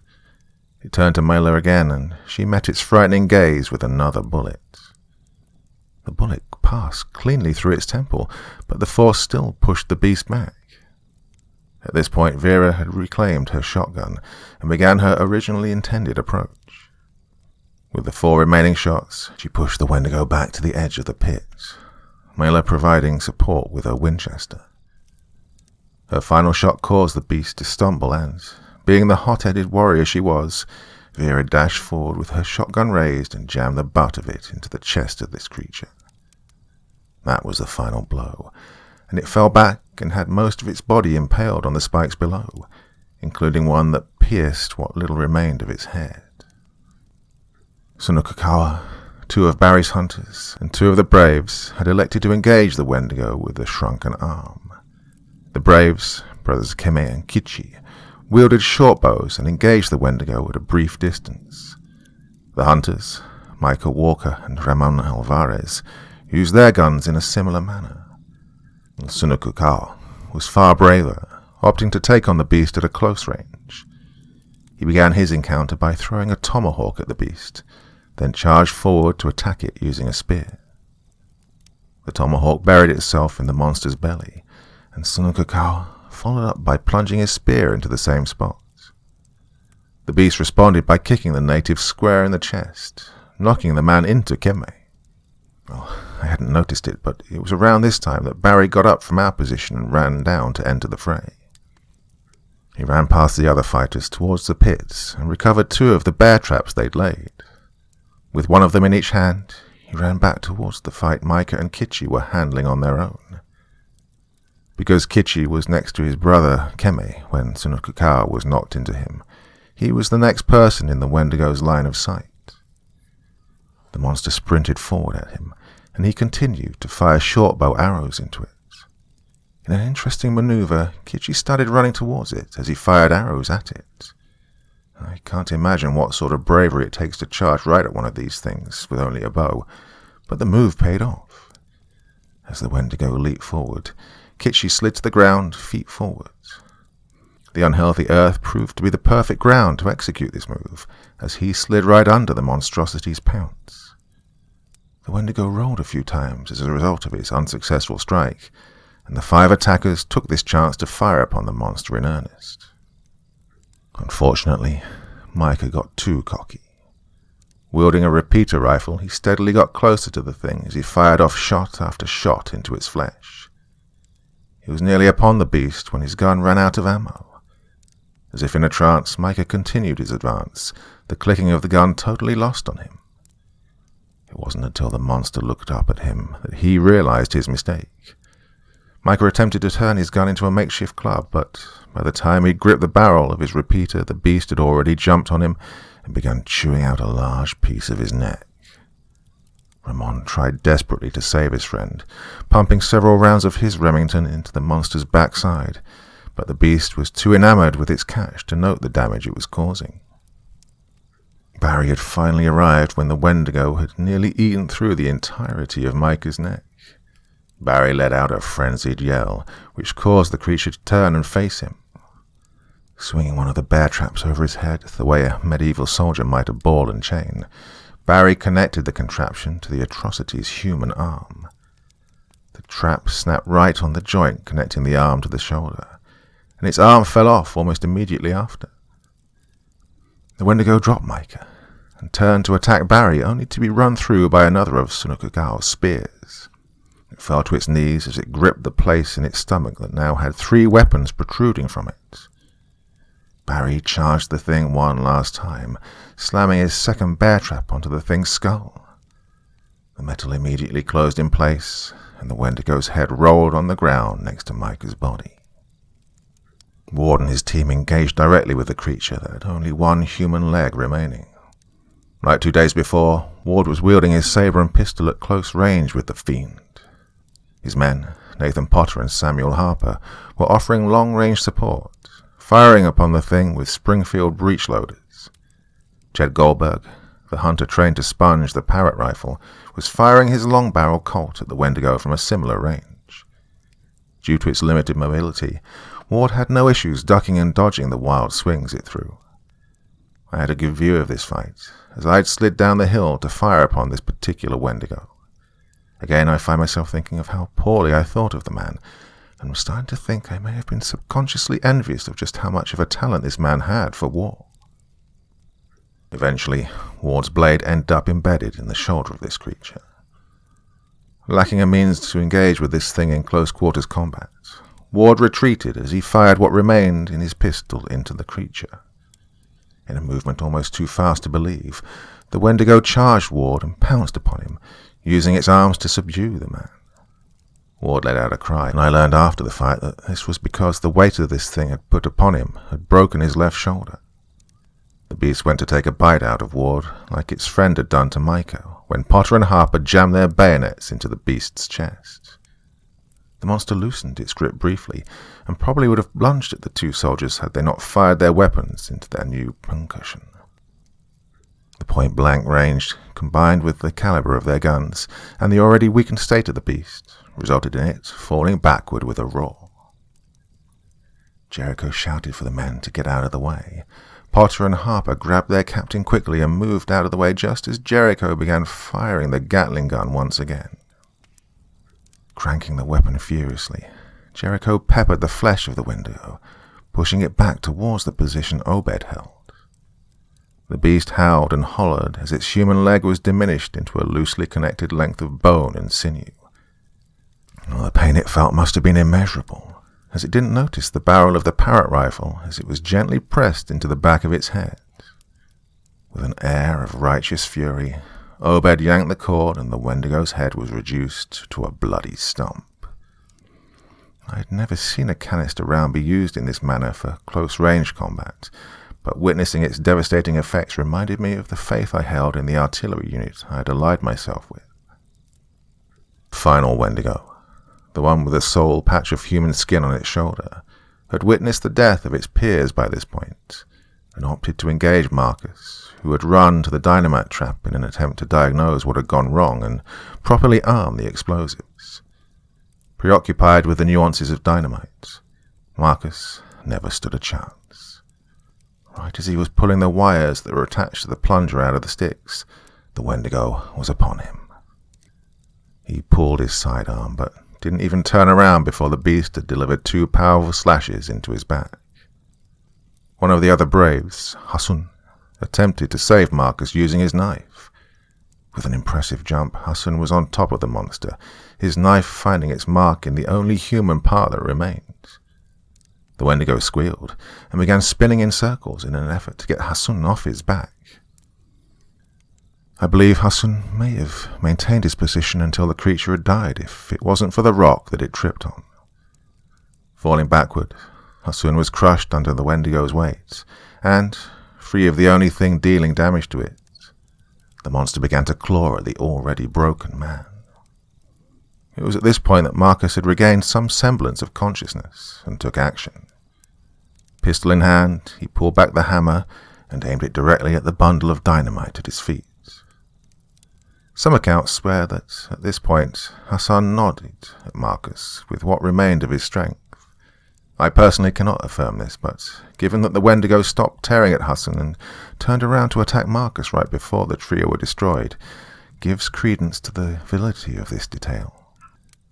The explosion rocked everything. Most of us were too preoccupied with stabbing or shooting the corpses of the monsters we'd slain to notice the fate of Marcus and Hassan, but we all turned to face the blast immediately after it went off. 5 sticks of dynamite had reduced our 2 companions and the monster they'd faced to a smouldering crater of ash, blood, and bones. It took us a few minutes to gather our bearings after the fight. Nearly all parties involved had lost someone, and thus wished to mourn, if only briefly. Then I wasn't worried much about the casualties. If anything, I felt blessed. Out of 19 men, only 3 had died and 2 were injured. I'd seen worse casualties in skirmishes against mortals with the odds in our favour, and given the strength of these Wendigo, the outcome was spectacular. Upon covering Micah's body, Vera gave medical attention to Ward and Pritchett. Both men's injuries were purely internal, but the severity of the breaks rendered the attached limbs useless. Using the supplies provided by the doctor of the town of Prominence, Vera put Ward's left arm in a sling and set Pritchard's knee before attaching splints to both sides. I left Ward and his regiment to console each other as I addressed the next order of business, saving the children. Myself, the sisters, the Algonquians, and the hunters approached the massive mesa. Sizing it up, I said our best bet would be to have someone climb up and tie a rope to something inside, so the rest of us could have an easier time scaling this rock. With Micah dead, Ramon was the only person remaining that had any special skills with a rope. He agreed to scale the cliff face and went to grab his rope. Now, had it all ended there, this account would have been much less bleak. I can't believe I didn't see the signs before. 7 children, but only 6 monsters. Had I been paying attention, we might have been able to take on the final Wendigo. Had I been paying attention, maybe those 3 would have been the only casualties that night. We were all sitting a considerable distance from Ramon when it happened. We were all still licking our wounds from the night before, some of us even cutting up, relieved it was all over, when we heard something hit the ground hard. At first I thought Ramon might have fallen off the face of the mesa. God, if only that were what had happened, things would have been much easier to rectify. No, Ramon's body had been crushed under the weight of the Wendigo. Its cloven hooves had the circumference of dinner plates and were embedded in Ramon's body. The body of this evil entity was covered in a thin layer of black fur, barely hiding taut grey skin that was pulled tightly over every muscle and bone.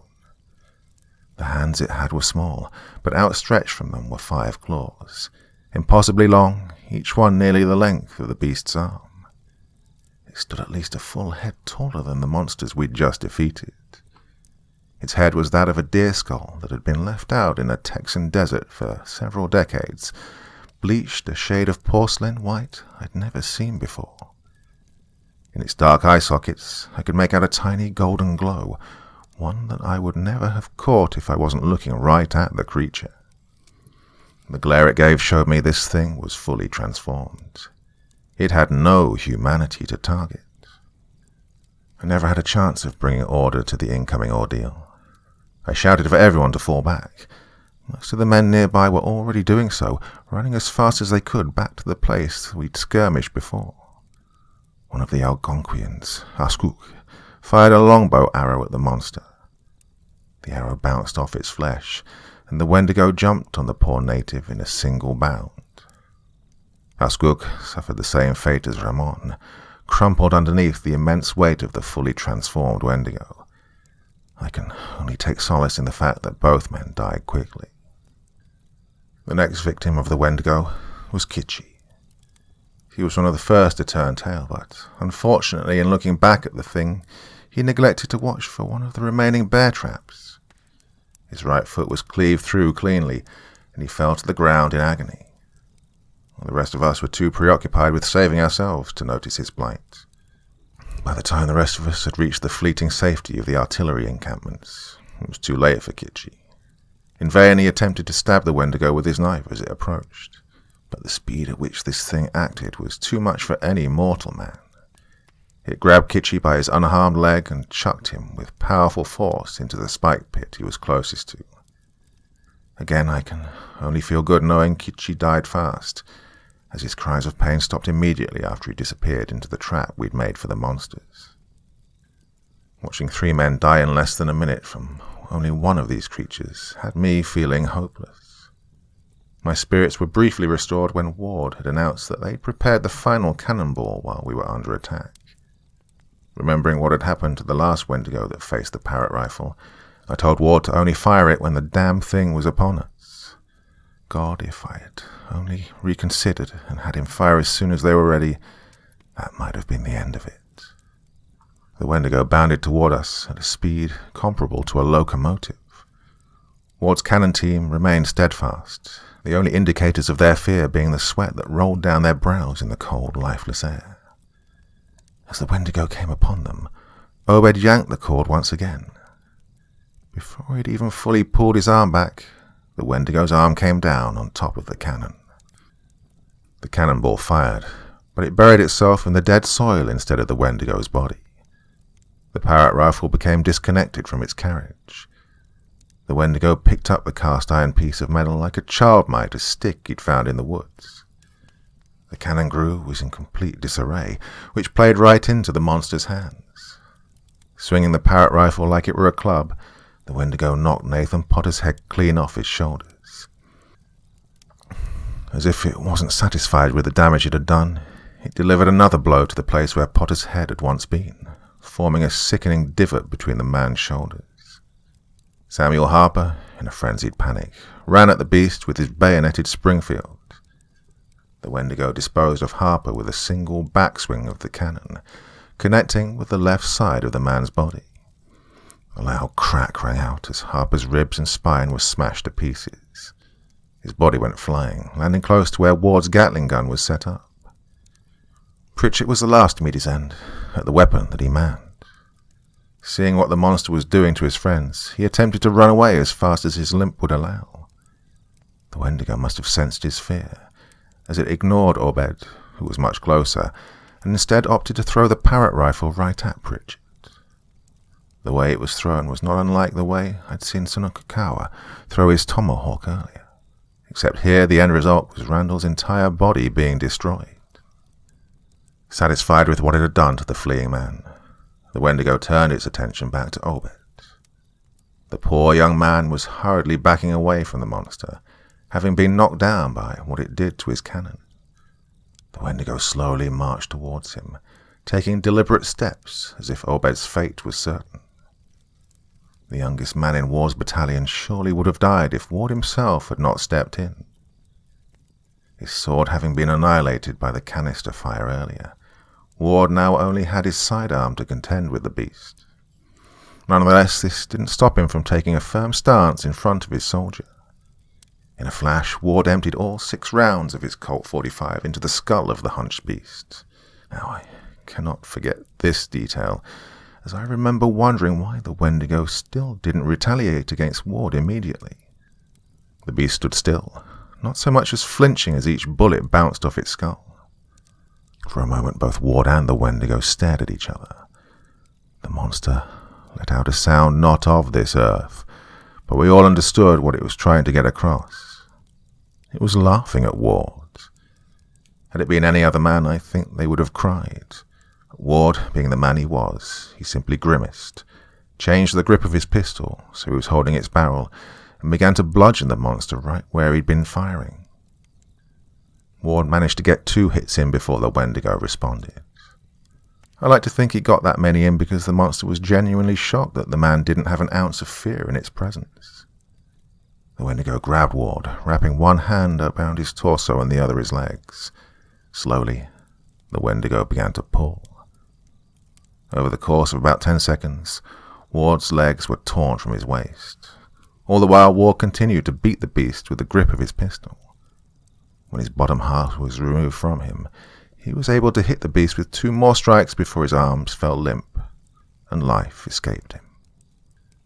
Obed and Jericho screamed as they witnessed the loss of their beloved leader. The rest of us had begun to fire upon the monster with the weapons we had. I looked to Sununkakawa, who showed me that he was preparing the sacred arrow to take down this horrid creature. As we fired what we had at the monster, I felt the flames of hope flare up within me. My trust in Sununkakawa's arrow was the only thing that could kill this demon, keeping me from losing my mind. Vera and myself returned to our position atop the hill, while the remaining survivors had taken a position near the Gatling gun. The Wendigo walked calmly towards the others, bullets bouncing off its hardened flesh like pebbles. I saw Sununkakawa pull back his longbow and take careful aim, A firm resolve was reflected in his eyes, and I thought for sure that'd be enough to destroy this creature. He released his bowstring, and the arrow travelled in its intended direction. Right as it neared the Wendigo's skull, its right arm grabbed the arrow.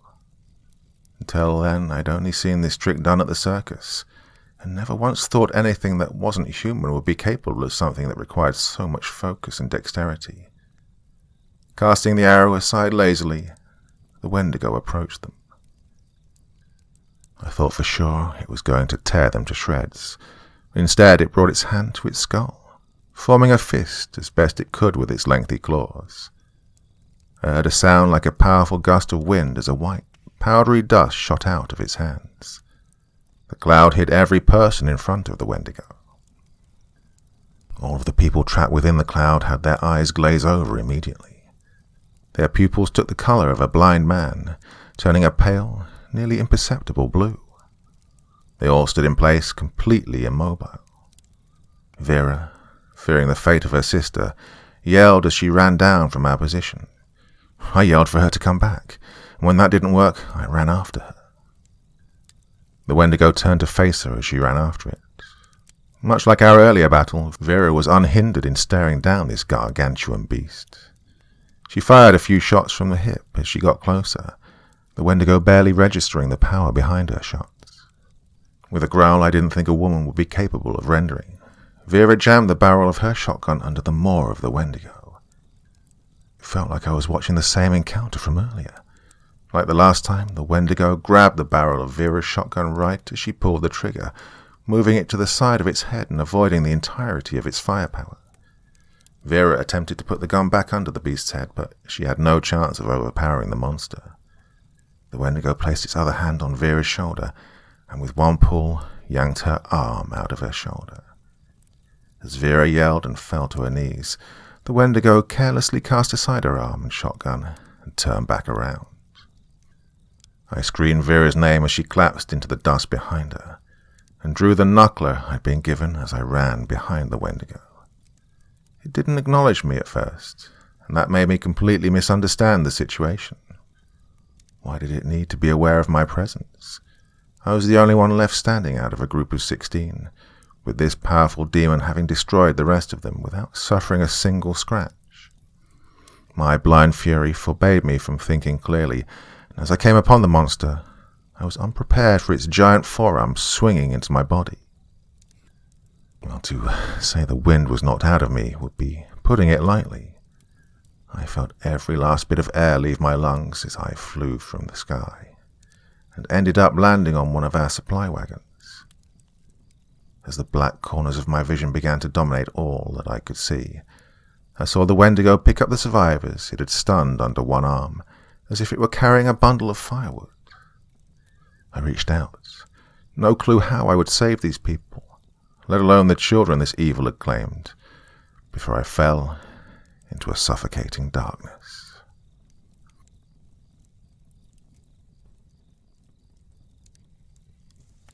September 20th, 1878. I'm afraid I became faint upon recalling how poorly my party performed against these monsters, or rather the one monster, the true Wendigo. Alas, that's all the more reason to resume my retelling of what took place that night. When I finally came to, I had to pull myself out of the wagon the Wendigo had chucked me into. It took me a while to gather my bearings, but by some miracle I hadn't been hurt beyond a handful of bruises and a small scratch on the back of my left leg, just above the ankle. When I was finally able to walk, I heard a soft groan. Turning towards the sound, I saw that Vera was dragging herself towards the mesa. I ran to her side as fast as I could in my dizzied state. Vera was in a condition I'd only seen in the most grizzled of soldiers. She was in that place of mind where one's body is so damaged that pain isn't felt, and your purpose becomes singular. Here she was trying her damnedest to save her sister. I did my best to bring her to her senses. She ignored me for as long as she could before, with a sob, she collapsed, crying softly. I propped her up to a nearby rock, and at this point it occurred to me to check the time. My watch said it was nearly 1 a.m, making this September 12th. The full moon was still high in the sky, giving me light with which to see Vera's wound. The hole in her shoulder where her arm once was continued to bleed profusely. Her already pallid complexion had gone a whole shade whiter. She couldn't hold her gaze in any one spot for too long. I'd seen the signs of this kind of manic delirium before, and worried for her survival. I went to get up, telling her I was going to fetch the medical supplies from the wagon, when she pulled me back down. She did her best to look directly into my eyes. Between the results of her injuries and her tears, it couldn't have been easy for her, but she was firm as she had been fighting the Wendigo, and spoke with conviction. "Save my sister. Save those children. Don't let that bastard kill anyone else." A part of me wishes I hadn't listened to her, that I'd broken away from her grip and given her medical treatments. But a part of me knew that was futile. Plenty of people half her size have survived far more gruesome amputations. The problem wasn't the injury, but rather the place she'd sustained it. The land that boasted no life took all it could, and as she held my arm I could see the little life she had left was draining from her body. I probably should have told her something, promised her that she'd make it out alive, but instead I just nodded. She gave me a small smile, a genuine one that wasn't the result of a cocksure attitude or the joy she'd once taken in violence, but in the belief that somehow I would succeed where the rest of us had failed. When she let go of me, I told her to stay put, because I was going to prepare to go into the messer and take the demon down myself. She didn't respond, but the heaving of her chest convinced me she was still alive. I turned and set out to get everything I may need to fight this Wendigo. First, I grabbed what weapons lay around from the fight. The knuckle I'd been given was not too far from where I'd landed, and I put that into my pocket. My sharps rifle was right where I'd left it, so I slung it over my shoulder, thinking I'd probably need another rifle if push came to shove. With that thought, I grabbed the bayoneted Springfield Samuel Harper had carried when he died, and put it on my other shoulder. The last thing I seized was Sunakakao's sacred arrow, holding firm in the belief that it would be the only way to defeat the Wendigo for sure. The remaining weapons, as useful as they may have been, I thought them too unwieldy, especially if I was to be climbing up the mesa. Raiding the remaining supplies, I got to a bit of gauze to bandage the light scratches I'd sustained.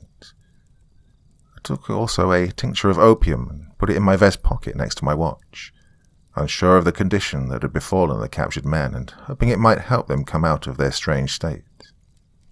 I found the last stick of dynamite and a single short fuse, combining them and then stuffing the explosive into my back pocket.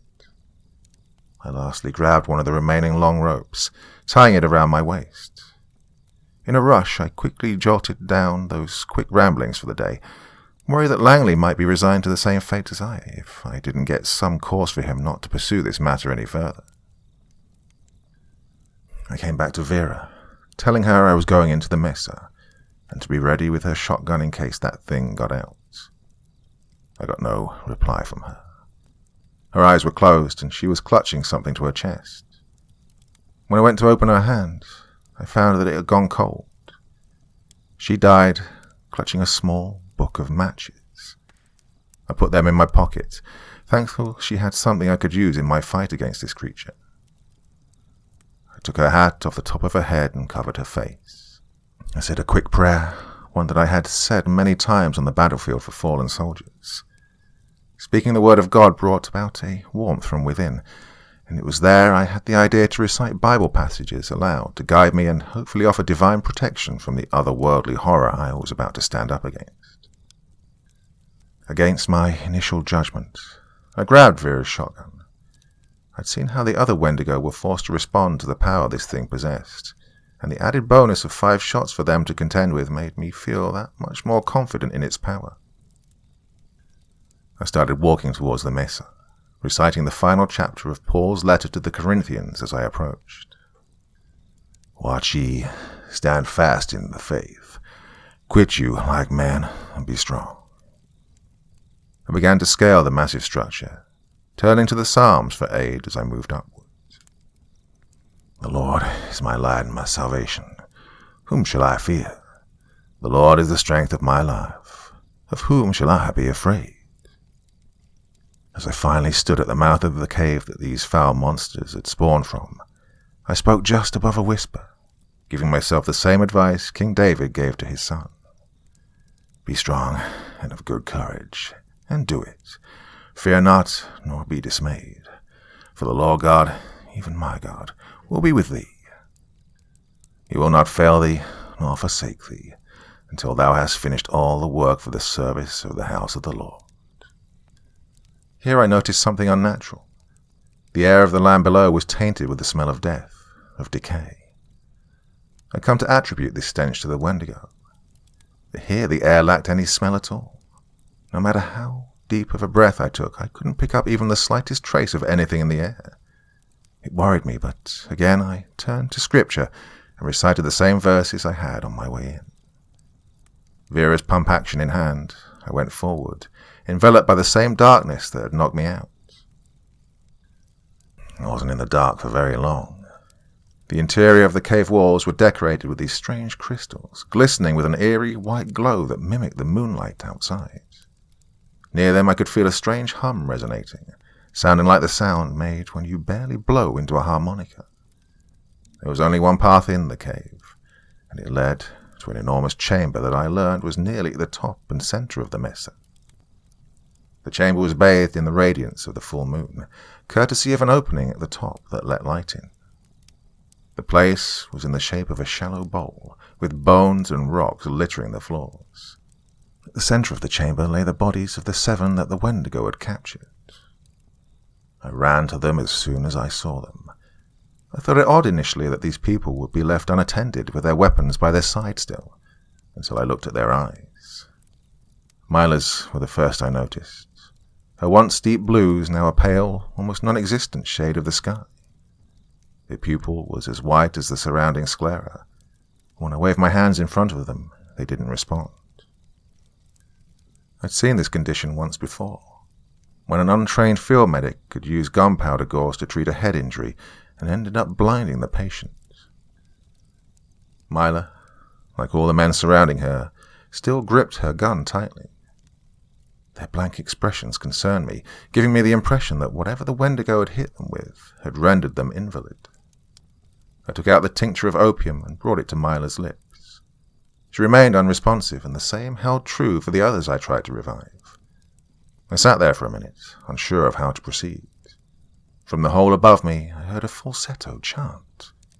I immediately recognized the sound as the voices of children speaking in unison. I had to act fast if I were to save them, so, forsaking the fallen around me, I climbed the side of the cave and came upon the top of the mesa. Near the edge of it was a circle of children, 4 girls and 3 boys. They were linked hand in hand, repeating the same thing over and over again. We offer our souls to make it whole. I drew closer, ever vigilant, keeping my eyes peeled for the beast that had knocked me out and cut our group in half. Nearly upon the children, I noticed their eyes bore the same condition as the people below. I tried to snap them out of their state, but they simply continued to chant those same words over and over again. I attempted to pull them apart, but their grips held strong. Lastly, I tried screaming at them, hoping the volume of my own voice might drown out theirs. Instead, I was answered with the cry of the Wendigo. I spun around to face it. It stood as tall as it could, revealing itself to be twice my size. Its claws were out by its sides, fully extended and dragged along the rocky surface of the mesa to create a scratching sound. I felt the power of those damned eyes bore into my very soul. For a moment I was frozen, shaken to my core at the power this monster wielded, and my own foolishness in thinking I could fight it. That thought held a place in my mind for several seconds, weighing me down and nearly bringing me to my knees. But then the monster made the noise it did when Ward had attacked it.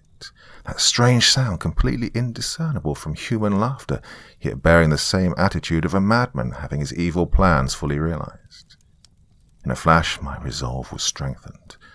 I let loose a quick prayer, asking God to help me kill this demon, and then ran forward. The Wendigo answered my charge with one of its own, diving forward with its claws fully extended. I would have met my end then and there had I not ducked in the nick of time. As the Wendigo passed over me, it attempted to claw at me, digging its blade-like fingers into the ground near me. I popped up from my position after it had flown over me and began pumping shotgun blasts into it. My plan was to shoot this thing off the cliff. I figured since we were able to kill one of these things by smashing it, surely I could kill another by making it fall a great distance. The shotgun didn't have much of an effect on it until I dared to get closer. The shots served a dual purpose, knocking the creature into the position I wanted it and throwing the direction of its swings off course. I felt as if I was channeling Ward's spirit in that moment, as by some spectacular act of dexterity I was able to avoid every single attempt the Wendigo made on my life. Remembering the limited capacity of the shotgun, I pumped it for the last time and threw it into my left hand. It was a difficult maneuver, but I managed to fire off the final round of the shotgun while simultaneously pulling my sharps rifle off my shoulder. The last shot was fired square into the creature's chest, and I felt hopeful to my odds of ending this thing's life, because we were nearly at the end of the mesa and some of the buckshot was embedded in its chest. My first mistake was thinking the stopping power of my sharps rifle to be equivalent to the sheer force the shotgun had offered. I cast Vera's shotgun aside as I jammed the barrel of my rifle into the Wendigo's chest and fired. I knew I'd made a mistake when the end of my rifle just barely entered the hole the bullet had created, and the Wendigo had not moved from its position. I let go of my sharps and grabbed my knuckler just as the Wendigo picked me up with a single hand. It brought me close to its face. I saw the golden glow that made up its eyes. I could tell the thing was sizing me up, deciding what to do with me. Once I registered that I was feeling an emotion from this thing, I was struck by an idea. Perhaps these gold orbs were a weak spot. At the range I was, hitting the thing in the eyes would be a breeze. Decided in my path, I raised the knuckler and fired it right into the Wendigo's right eye socket. Now, I know it sounds crazy, even for the type of story I've been telling up to this point, but I swear it was like I'd shot my gun into the sky or something. There was no sound after I'd shot, no wet slaps of organs being reduced to liquid or hard cracks of bone being shattered. It was like the eyes of this creature held a void that consumed everything that came into contact with them, including the .41 caliber bullet I'd just fired. In that moment, I felt truly lost, and that would have surely been my death had I not caught the mark in the middle of its forehead. I must have initially glossed over the detail because of the circumstance, but between its eye sockets there was a nearly imperceptible demarcation in the perfectly white skull. At first I thought it to be some kind of demonic symbol, but then I remembered Ward's standoff against the thing. His bullets had done something after all. He hadn't killed the monster, but maybe he'd created the chink in its armor I needed to defeat it. I took aim once again and fired upon the spot Ward had made. The first shot simply bounced off, as did the second, the third, and the final one. Again the Wendigo let out that strange sound that somehow was supposed to pass for a laugh.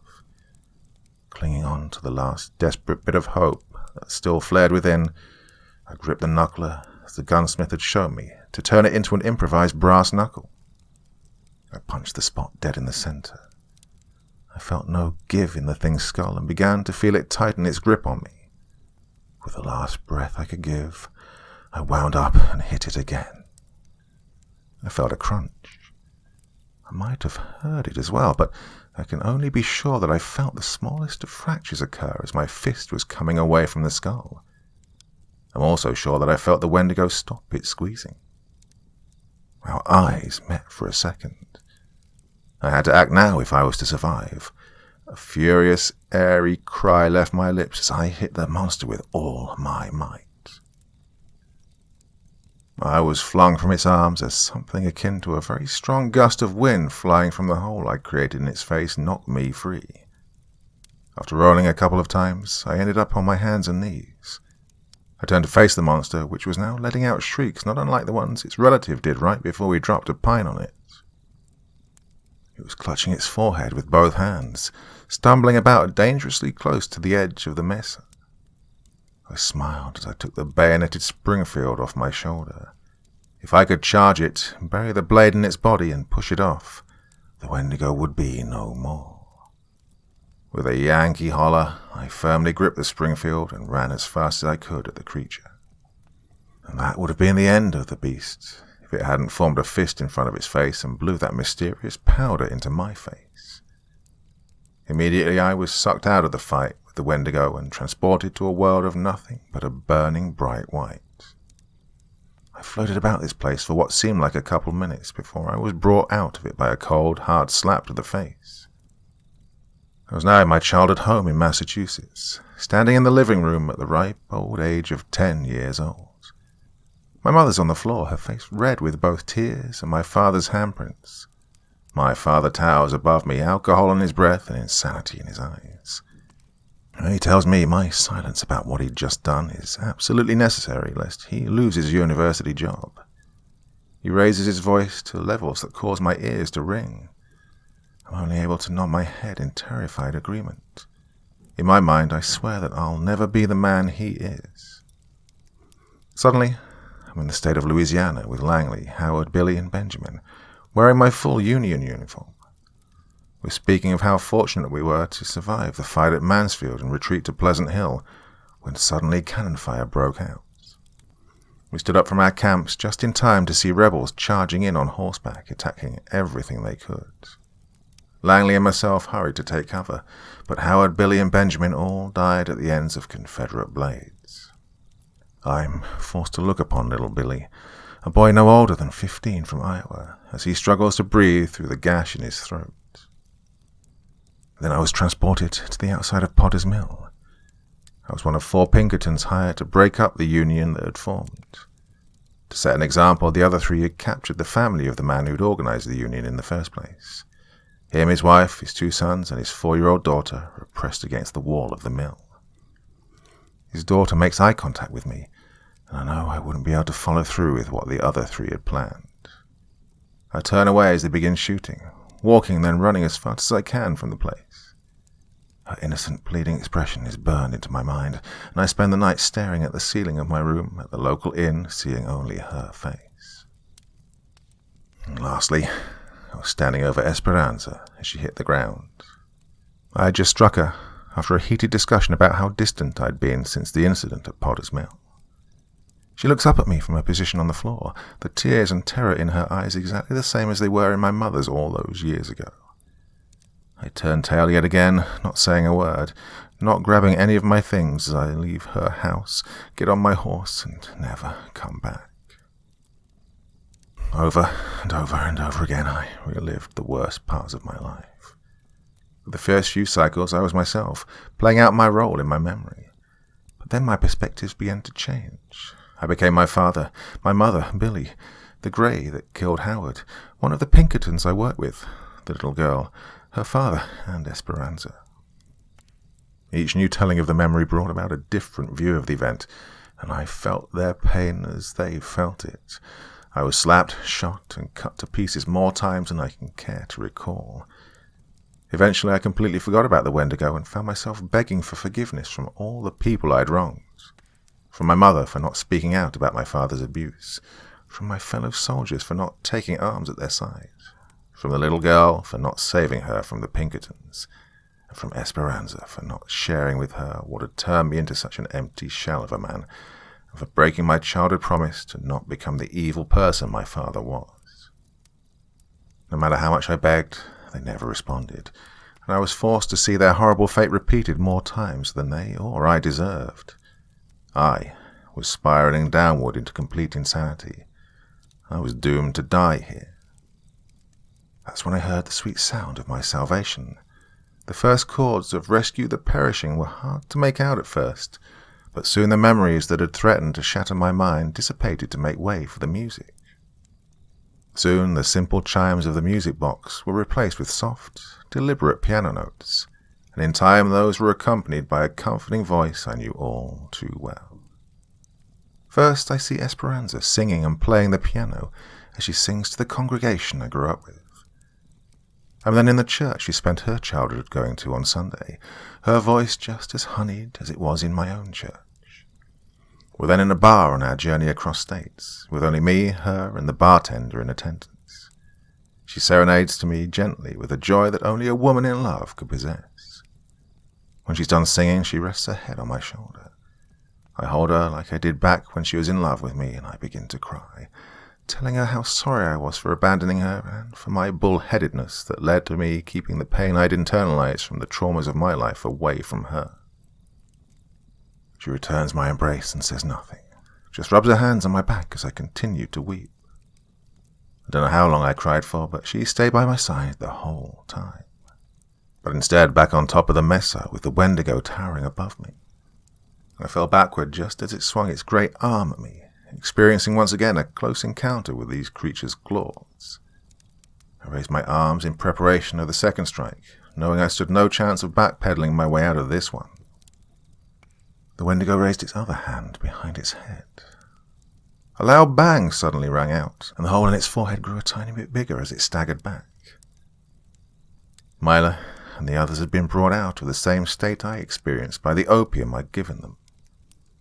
Their accounts are mixed as to how well it worked, though I understand those that had been slow to awaken were stirred to consciousness by Barry's shaking. Myla had fired the shot that saved my life. I got to my feet and retreated back to the men as the Wendigo flailed in pain. Back in the saddle, I ordered everyone with guns to aim for the hole in its head. Barry, Chet, Keme, and Myla all obeyed, unleashing a hailstorm of bullets that this once invincible demon was struggling to contend with. The Wendigo had resumed covering his wound with one of its massive hands, stumbling as it attempted to make its way toward us. I came to Sunukakawa's side, presenting to him the sacred arrow he'd tried to use before. As I handed it to him, he expressed concern about his ability to hit the thing once again. I told him that all we needed to do was wait for an opening. We could hit it right in the hole that had been created. We bickered briefly over how that might be accomplished, when Barry yelled for us to be ready when he attacked. The giant hunter waited for no reply from either of us, and, stealthily as a mountain of a man could while running, went to the other side of the cliff. I had no clue what Barry's attack would be, but at that point I was suddenly struck with an idea. I quickly pulled out the stick of dynamite and the gauze and told Sunukakawa to give me the arrow back. As I attached the explosive to the sacred weapon, I told him that even if he didn't hit the monster, that it would have a harder time attacking us with only one arm. He nodded and took the arrow from me when I'd finished my work. The Wendigo was nearly upon us when Barry acted. With the bellow of a wildman, Barry jumped onto the Wendigo's back. Wrapping one massive arm around its neck, Barry began to stab it repeatedly with a large hunting knife. The blade barely broke skin, but the strikes combined with Barry's weight caused the Wendigo to claw blindly at the man on his back, taking the hand off its forehead to do so. As Sunukakawa drew his arrow, I took out Vera's matches and lit the fuse on the dynamite. The Algonquian warrior exhaled deeply as he watched the Wendigo fight against the attacker on its back, then let the arrow loose. The arrow sailed swiftly in the air, finding its mark in the center of the Wendigo's skull. I shouted for Barry to get down and saw the man drop to the ground near the Wendigo's feet. The monster wailed grievously, falling to its knees and putting its hand on the floor of the mesa. It went to pluck the arrow out of its skull when the dynamite went off. The bleached white skull was no more, the head of this beast now reduced to an empty crater sitting atop taut collarbones. The Wendigo stayed in that position for a few moments before finally falling forward. I breathed a sigh of relief. The monster was defeated, the children were safe. I turned to Sunukakawa to congratulate him on his shot, when I felt a strange pinching sensation in my ankle. Then everything went black. I remember briefly waking once, shooting up and screaming out in pain before collapsing back into unconsciousness. When I finally came back, it had been a week since we'd all faced off against the Wendigo. I hadn't realized it, but at some point during my fight with the monster, I'd sustained a scratch from one of its claws near the front of my left ankle. Perhaps if I'd been fighting an ordinary creature, it wouldn't have amounted to much, but the Wendigo's natural appetite for decay spurred an infection unlike any other to take place. Sunukukau and the others acted fast to save me. After they'd taken me and the children off the mesa, they used the bone saw the doctor had sent us to amputate my leg about half a foot below my knee, cauterizing the wound with Keme's tomahawk after heating it. Despite the circumstances, they managed to bring me and the children back to town without incident. The last man to die in the fight against the Wendigo was Barry. I'm told the injuries he sustained were so bad that he was dead before he hit the ground. I can't imagine anyone other than Barry could have held on for as long as he did, and I, along with many others, owe my life to his sacrifice. Chet tells me that sort of thing was in his nature. Both the brashness that would require jumping on the back of such an otherworldly monster, and the will to hold on when his natural strength was beginning to fail. Myla found my watch on the top of the mesa, not too far from the edge. She found it because it had been playing music at the time. My watch must have become disconnected from my chain during the fight with the Wendigo, falling out of my pocket when I was suddenly stopped in my tracks by the mysterious powder the beast used to keep us in place. The music it plays has become even more meaningful to me now, a genuine hymn of salvation. Obed and Jericho left town a few hours ago, as they were ordered to report the incident in its entirety to Washington. Sunukukau and Keme parted ways where we first met them, needing to return to their tribe with the chief's daughter. Keme, one of the sons of the shaman, gave me a blessing that I wasn't conscious to thank him for, and we haven't heard from them since. Chet and Myla stuck around, helping me complete this account and ensuring its accuracy. Both of them remain in town, uncertain of where to go. Myla is especially disheartened at the death of her sister. I tell her I don't have much, but if she ever needs anything, I'd be more than happy to come to her aid, as both her and her sister saved my life. It doesn't console her, but I hope she'll know that my offer is good should she ever need a helping hand. I am currently boarded in the second floor of the prominent saloon, in the nicest room they could give me. Langley came to see me as soon as he heard I was awake.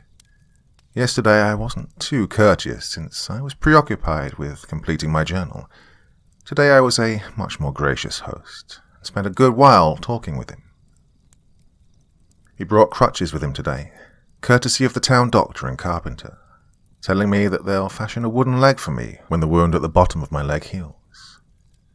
He was near tears as he told me how much he appreciated the help I gave him. I tried to play it off as a favor I was happy to carry out, but he doesn't have any of it. He tells me that he's sorry about my missing leg, that he'll keep me in town for as long as I need to be here, food and board paid for. He tells me that because of the selflessness of myself and the others sent on this mission, he'd be around to raise his son.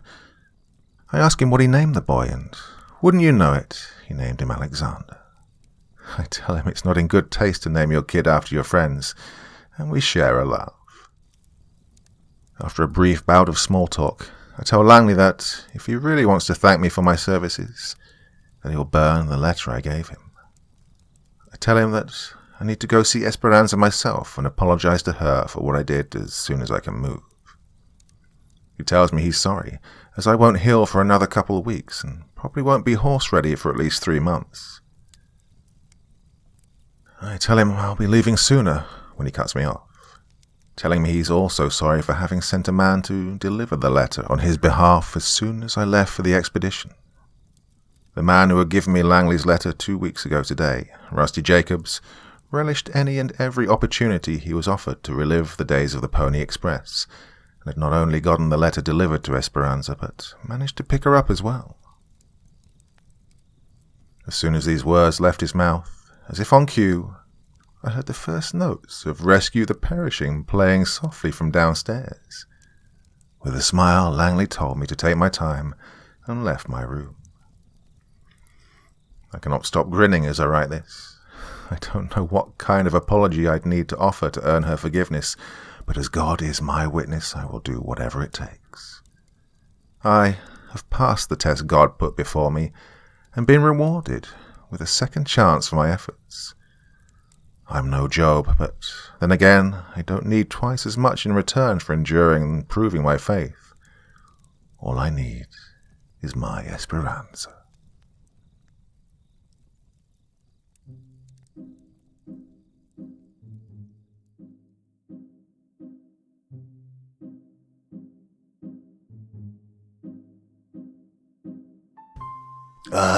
My voice is dying. That was a hell of a long one. Did that all today, all the recording for that story done today. And I can't do any more. Hope it was worth it. I really enjoyed that one. Thought that was a great story. But yes, my voice is knackered for the night. Well, tomorrow, another episode of the podcast coming out. So if you haven't gone and subscribed wherever you get your podcast, please go and do so. Leave a nice little message saying how much you love it and all that kind of thing. Really helps out. Okay, can't say any more. I'm done. Till next time, very, very sweet dreams and bye-bye.